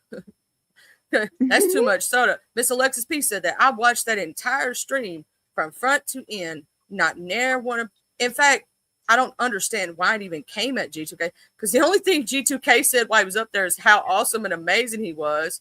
He talked about his daughter. Then he did talk about what was being said in chat, but mostly it was to give. He was up there to talk about how amazing he was, how he always does. Y'all know how he talks. And then he gave Harley Dad his award that he gave him for being the 3-legged man or 3-inch stump or something. It was funny. He did that all for New Year's. Something for like a 3-legged race or something like that. Yeah. I forget what it was. Yeah, but something like that. Because if you don't know, Harley Dad has had his knee, his leg removed, and then they had to go back and do revision surgery, and they did 3 inches more, I believe, or something like that, to where now it's not to the knee, it's like to the thigh. Yeah. And so that's where that joke came in at. And they were joking like brothers, because they are. And this little girl, these dudes are not just in contact with the little girl. They talk to her mom and her dad. Yeah. The little girl she was a survivor. She had some issues. And they helped her through them, and said that basically the mother thanked them, because if they hadn't stepped in and been the big brother type, she would have unalived herself. Yeah. All right, Wire, you can get F, dude. Yeah, there goes Wire again. Hey, Wire. Knew he was going to follow me everywhere. Knew he was going to follow me everywhere. Let me go make sure I screenshot that. I didn't see it. I was sitting back in my chair, so yeah. Exposing internet crimes and lies. I guess that's his new channel name. He's got so many alts. Let me go to that channel. I'll tell you when that channel was made. No, I think that's his new one. The latest videos from 2 months ago, and he has an episode set up. Episode 1, child exploitation exposed, for the 24th of this month at 3 p.m. By then nobody's gonna give a fuck, right? I guess you don't know how the internet works. I guess that person does not know how the internet works. I still want to know how you're going to prove it when I proved it this morning and played everything. I wonder, you going to make up some shit? You're going to edit some shit? Because that's the only way I can think of. He's going to have to edit that clip and cut out the part where he says Kazoom's name and then whatnot. Yeah. That's the only way I could see that he could do that. Yeah. Because if you watch it in its entirety, that's why I said Harley Dad needs to leave that up, because it's proof. And it shows the truth. Absolutely. No. If he privates it, people think he's going to hide. He's hiding something. No, leave that shit public, because it proves it in itself. Mm-hmm. I was wondering how long it would take for him to come over here. Oh, yeah. No, he saw you on panel, saw me on panel, and now he thinks me and you've been besties for years. He thinks I've been out to get him, because whatever y'all had, whatever arguments y'all had in the past that I have no idea about, right? I bet he thinks that me and you've been behind the scenes for years. We've been besties and all this stuff. Now his brain is going all kind of conspiracy theories. Mm-hmm. Yeah. We're just plotting and planning against them evil women we are. Oh, yeah. Such an evil woman for not letting you put a jacket on somebody's back unjustly. So evil for telling the truth on you. Oh. Yeah. I wouldn't let that jacket. I'm going to say this. I have enemies on here, and they know who they are. If they ever watch this and they hear the sound of my voice right now, I wouldn't put that jacket on their back. Yeah. I wouldn't do that to somebody. That's just not things that you do. You don't make something innocent into being sick like that. Yep. That means your brain is in a sick space. I would never call anyone that unless I knew. Oh, and yeah. I need receipts. I need definite proof. Yes. Because even okay, to give you an example of me and how I am with receipts and everything else. Okay. The whole thing in Minnesota that happened with them shooting Renee Good. Okay. People say that, you know, dude got ran over. Other people say this, other people say that. You know, I've watched the videos and everything else. But I told people, I said, it doesn't matter what side you come down on in it. I said, all of it, whether it's this view or that view and all of the people and everything else, I said, all that will be fleshed out at trial. I said, and then you can make up your mind. I said, because none of us will have any idea, all of it, until it comes before a jury. Oh yeah, you can like. Here's the Oh, thing. Like I've always said, opinions are like assholes, right? Everybody's got one. But absolutely. Facts don't care about your feelings. So that's why when I come out and say something, I'm not just talking. I'm talking, and I'm gonna say this right now. If, in case any person that I knew had said something to that child untoward or did anything, I would be on their ass this morning. I wouldn't Yeah. have been on Wired's. I wouldn't have been talking about. I would have been on theirs because I'm a mother first. You know what I'm saying? And I will protect a child to my dying breath. But for you to put that jacket on somebody unjustly because you hear voices in your head that tell you lies, I watched the entirety of the thing. Yeah. How can you make up and say some bullshit like that and keep running with it even after you're proven wrong? If you fucked up, that's the same thing when I proved him wrong about what he said about you, Aya, attacked him in that chat. Mm-hmm. Yeah. That's what his lie was behind the scenes. He told Arky that you attacked him in chat, that you were attacking him. And this morning I showed every text that you made in that live stream. Yeah. And I went over every one of them, especially the ones where you did start talking to him. I showed him the exact when it started, and when it started was when we were talking about the Ted Bundy thing, and you were talking about being one of his victims. That's the exact moment it started. I remember when he came at you in that chat. Yeah. And started talking smack. Mentioned me, and I was like, well, you know, he kept atting you. I need to talk to you, so then we can, you know, straighten stuff out. And then I don't want to talk to you. I remember his exact wording in that chat. I wish he kind of wouldn't have been banned. And I don't know if I screenshot it.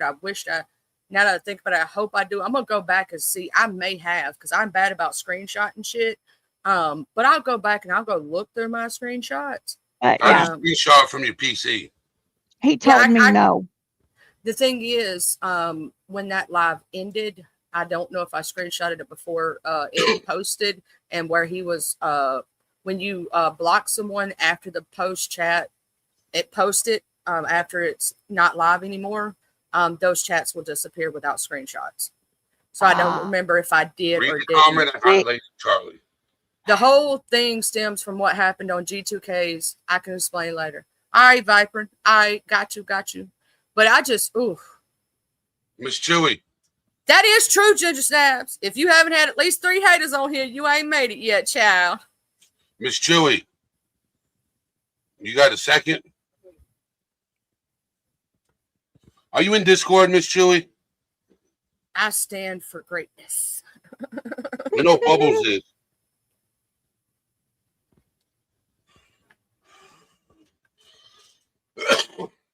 If you're that, I gotta find you if you are.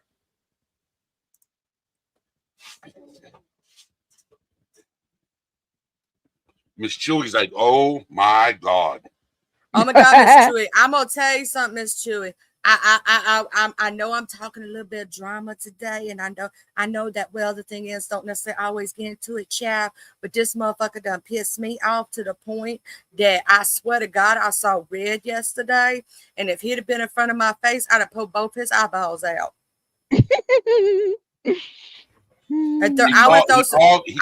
He called a group of men something I'm not going to repeat on here again because they're not. Yep. You know, he called a group of men something that they weren't. But and then he went and called a group of ladies a bunch of names, called Charlie, Aya, Arky, Hose, and everything else, disrespectfully. Marissa too. Marissa. He called her that too, even though she may have allowed him back up. She let it go. He was talking untoward towards her just because he got a timeout for not like Arky had simply asked. Arky timed him out, and Marissa was just sitting there. Marissa was not doing anything at all. She wasn't saying shit. And he went after her. Arky hardly said anything. Yeah. I'm the one that said something. Yep. And I was like, I'm just, after Arky told me, let's not. And I was like, okay, good. And I'm just sitting there and I'm watching all this shit go down and I'm like, holy fuck. Ooh, Ginger Snaps. This time I laid down for greatness. Ooh, baby. Okay, sorry. I had to be my crazy. I had to let my crazy out for a minute. But no, I'm gonna say this: when both of you were asked to stop talking to each other in chat, you stopped. Yeah. He just kept on and on. So she said, "I'm gonna give you 10." She's like, she was done with it. He wouldn't change the subject. He wouldn't stop. So she timed him out for 10 seconds. He threw a fit like a 2-year-old child. I swear, God. He jumped up on the back chat. She wouldn't let him up because of she knew he was going to get up there, start cussing, start screaming, and we were just having a good time. She didn't want to have to deal with it. She said, "I'm not bringing you up tonight." No. And he started cussing her in the back chat, calling her, "See you next Tuesday. You gonna get it, beat," all this stuff. So that's when I went to fuck off. That's when I told him he was wrong. And I was even doing it in a nice manner. I didn't call him out of his name. I could have.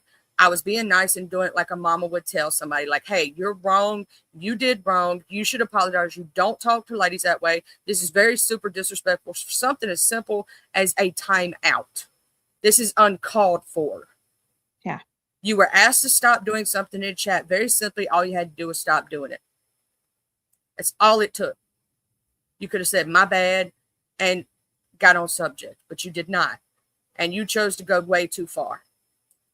You know what I'm saying? And you don't talk to ladies that way. And that's when he said we were not ladies, that we were all WHREs and BITCHs and all these things.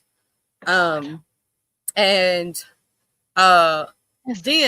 because I was telling him to apologize, he called me a fat BITCH. And when he did that, my crazy was like, "Did he just say what I think he said?" "Yeah, he did, girl." "Okay, you ready?" "Oh, I'm ready." And she jumped off the front porch. And then I tried to, he disappeared for a little while, like he always does when he does something wrong. Then I seen him start popping buck up on panels. I saw him at Miss Marissa's. I was like, 2 days, not even a day later, I said it that morning on my live stream. I said, "I love Miss Marissa, but I refuse to be on panel with this man, and I will not go to any chasing." One day I happened to pop up in Remy's and he was there. Yeah. So, shit, I really want to support Remy. I love Remy. Yep. But I don't want to be around this dude, and I don't want to say anything. How am I going to do this? So I saw G2K there. I was like, okay, you know what? If G2K can do it, I know I can. Yeah. It gave me the strength to be able to not snap on a bitch. So G2K don't even know that he kept me from snapping on a bitch that day. And I know he wanted to snap on a bitch. And I was probably the reason he didn't snap on a bitch that day. And the fact that we both love Remy L is the reason we both was like, you know what? Come on, friend. Let's go over here to the corner. And so I was trying to keep it cool, copacetic. Smokey heard me talking about it that morning. So Smokey and his troll self. He got up there and he was chilling at first. Then he goes, "So what happened over there?" And then this motherfucker started lying. Then he said my name. And he said that I shouldn't have got my ass in it because I didn't understand what was going on. I'm like, bitch, I saw what the hell went on with my own 2 eyes. So, and you have ears. Yeah. So now the situation escalated over here into my chat. Oops, I'm bad. It's not your fault. It's not your fault because I'm in G2K's community. That's Yeah. true. I'm in Harley Dad's community. Yep. You know, and I respect both those guys. You know, and the thing is a lot of people don't know who G2K is. All right. The name of his channel, okay? And this is what pisses me off. The name of his channel is Get to Know _ standing tough on pedophilia. That's the name of his channel. All right. Yep. He is a warrior. He's a survivor. He's been through it. Yes, I know who Beast Mode is. Beast Mode was one of the people he was talking about being a drunk sexual deviant. Yes. Yeah, Beast Beast Mode Mode was was on that up there, panel Yep. Yep. when that Beast Mode. motherfucker said that shit. Yep. So I know who Beast Mode is. To me, that felt like an attack on every single person that had been on that panel, whether at what time or any time or another. To me, that's what it felt like. And I don't know how anybody else feels that may have been up there. But what he said in that private DM was an attack, in my opinion, on every single body in the community. And what he said in my chat room this morning was an attack on the entire community. When you're a survivor and you're a warrior and some dude is insecure in his own skin, calls a group of men a groomer, The very thing you stand against. the very thing you stand against, you know, what people don't understand, right? Coming from a male perspective, okay, especially in the streets, you call a man that to his face, you might not be leaving the situation. Okay.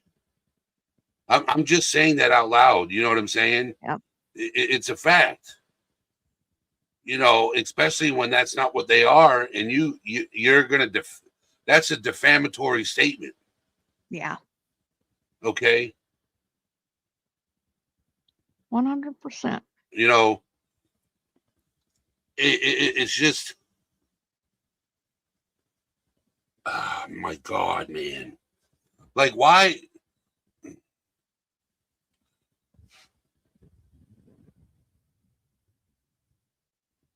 I don't understand. Like, what? I'm going to tell you, this is my psychoanalysis when we talk about psychology. There's a lot wrong with that man's mental. And for I him think to so. even, to a lot of the dudes who were on there wasn't thinking nothing like what he was thinking. They were acting like they normally do all the time. In fact, I'll say this, they were way more PG than Yeah, they they normally were. are. They were. And I know them. I've been over there. And they even try to be more PG around me being a woman and a married woman, right? And they're very super respectful of the fact that I am a married woman. None of them have ever hit on me, have never crossed a line, have been untowards towards me, any of that shit. Yep. Because they know I'm a married woman. You know what I'm saying? And I respect them for that shit. Like, and for, I'm gonna say this, I know for a fact that broke G2K's heart. And he was ready to delete his channel and just say, fuck it, fuck everything. And that really, really hurt him, because when you got somebody who's a survivor and that's their thing, is that they want to stand tall against that, and you put that jacket on their back, that could have made him want to unalive himself. Mm-hmm. Like that's how fucked up that situation is.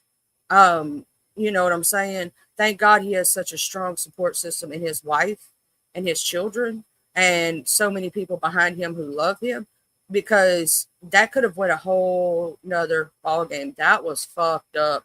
You don't say that. And then basically saying that about everyone that was there. I'm going to tell you, every single person that hit that panel that night, every person that was in that chat that night would have said something. If anything, if the little girl had tried to do something she ought not to, they would have stopped her.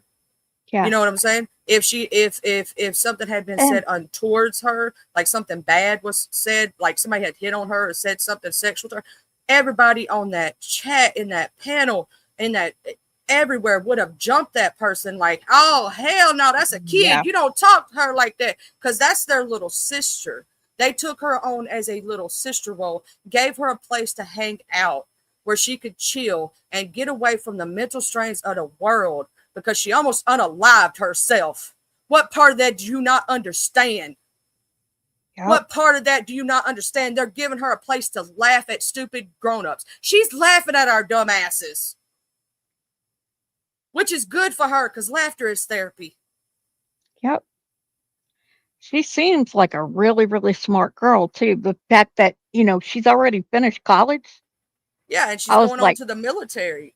wow. I was impressed with her, and She's she's such a smart young lady. Mhm. And everybody treated her like the young lady that she was. Yeah. And that's the part that gets me.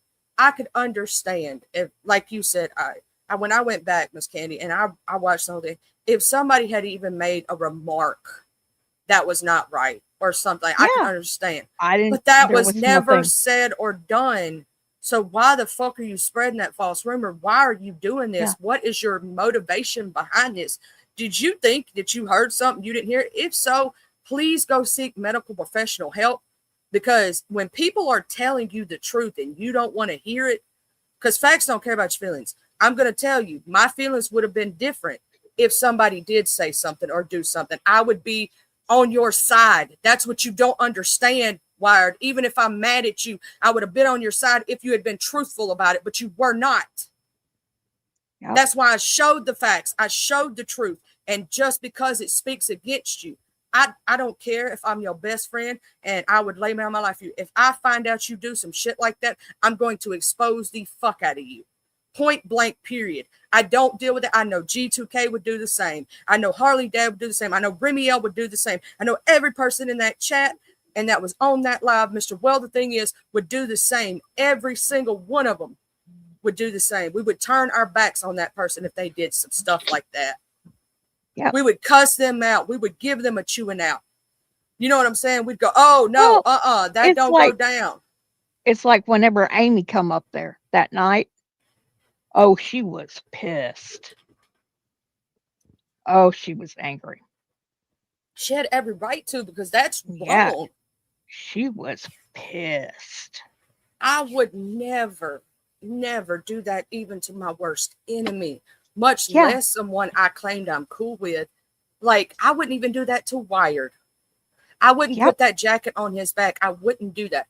And even if me and him were cool and didn't have a past anything going on, I wouldn't lie on him if he was telling the truth. And I agree with that totally. You understand? Like, see, I have goddaughters, and I'm very protective over them. As you Okay. should be. And if a man was saying what Wyatt said, I would have said something. But that's not how it happened. Yeah. It's delusional. He's delusional. He's delusional. That's all I'm saying. We're going to end the topic right here. We've already spoke our piece. There's nothing more we can say. Yeah. All we're doing is just Going around in circles. yes, we're going around in circles. Okay. The truth is out there. The stream is out there. The receipts have been shown. Okay. And well, all of us are gonna get in trouble. Okay. All right, dude. All right. So you could try, but Again, I didn't do shit. With what proof? There is none. I didn't do anything, damn it. It's always your fault, Aya. I know it's always my fucking fault. How do I do this So- shit? tomorrow's live will be alcohol and substance use in trauma. at 6 p.m. Or do you want to do it a little bit later, Charlie? I should be fine. His appointments. Well, because at I know 1. I know your kiddo's 18th birthday's tomorrow. I don't mind going a little bit later. No, 6 should be good. That'll be 5. I should, should be good because we're gonna eat after he comes back, so that'll be about 2. He'll get his present and whatnot, and I probably won't see him for the rest of the night. Okay. I'll probably have to check on him for the next 3 days just to make sure he's bathing and taking care of himself because he's gonna be a kid. Yeah. So Hello, Chris. turn your mic up. There he goes again. He forgets I he's pulling do a that. Charlie. Yes, I do that all the time. And then there'll be times that I'm down in chat and I'll talk to the panel. I do it. I've and done then it too. Be like, oh, hell, I'm not on panel. Yep. Yeah. Yeah. Mhm. But Yeah, I know Beast Mode, Remy, all those guys. I met them all Yeah, we'll talk because about this. Beast in a minute. Mode was Let's- friends with them. Yep. But then, like, yeah, that's the thing. When you go to LCs, right? I go there to visit LC, right? But like, if you don't go there regularly, you miss a lot of stuff, right? So I miss a lot of things. Like LC got into it with the guy Holly Dad once, and Beast Mode, and then they didn't come around for a while. But Beast Mode's father would come by, so I get to see him. Shoot the breeze a little. But like, it's like I don't. And yeah, Wire, I don't know, man. I think when he starts drinking, man, he just does stupid shit. Do you know man. what's crazy, Trop? We've is I yelled know- at him for this before. I know everybody who goes over there, but don't know him. Who? That's crazy. It's like everybody I know knows who that person LC is, and I have no idea. Never been there. Oh, like I told you, you don't want to know. Crazy thing. I met him through a guy. You would never even see at LCs that much, but he told me about LC, and I checked it out one night, and they had like live bands and stuff. And these guys were like guitar masters. Oh, right? I know who you're talking about. They do those live streams with their guitars. Yeah, I've shared Yeah. the lives sometimes, but and then I don't know. All That's this how stuff I happened. subscribe to them. Then It was okay, for you. so what I want to do is I want to take this offline to back chat now. Okay. Vipering is here. He wants to have. He's hanging out, but he's not coming up. The Viper in his hair. Is he fixing the sound? Unless you want to come up, Vipering. Are you Yeah, good? he said that he was going to come up for back chat. Okay. All right. Okay. I'm here. All right. I didn't know. I must have read it wrong. No, I was talking about back chat. I just figured you were going to go back chat and talk about stuff, and I wanted to be sure We're when going that to. happened, We're I guess. going to. We're gonna talk about you, Viper. Yeah, we're going to talk Hell about So yeah. it. gonna do that. It's an intervention. Yeah. Vipering. It's a Have mass to talk about intervention. me. We got 50 states coming in for an intervention for Vipering. Yeah. Oh, man. Right? You got 50 people showing up to your front door with an intervention for Vipering. He's like, They're gonna have a "Screw you guys." blast. Hopefully, maybe they can. Maybe they get rid of all the leaves in my front yard. Yeah. Oh, If people don't walk worry. up in your front yard, the leaves will be gone. Yeah, don't worry about it. The wind will blow the leaves away. All right. Everybody, thank you for being here. I will see you tomorrow at 6 p.m. Alcohol is substance use and trauma. With that being said, well, the thing is, Charlie sending love, and all of us are out, my friends. Peace. Love y'all.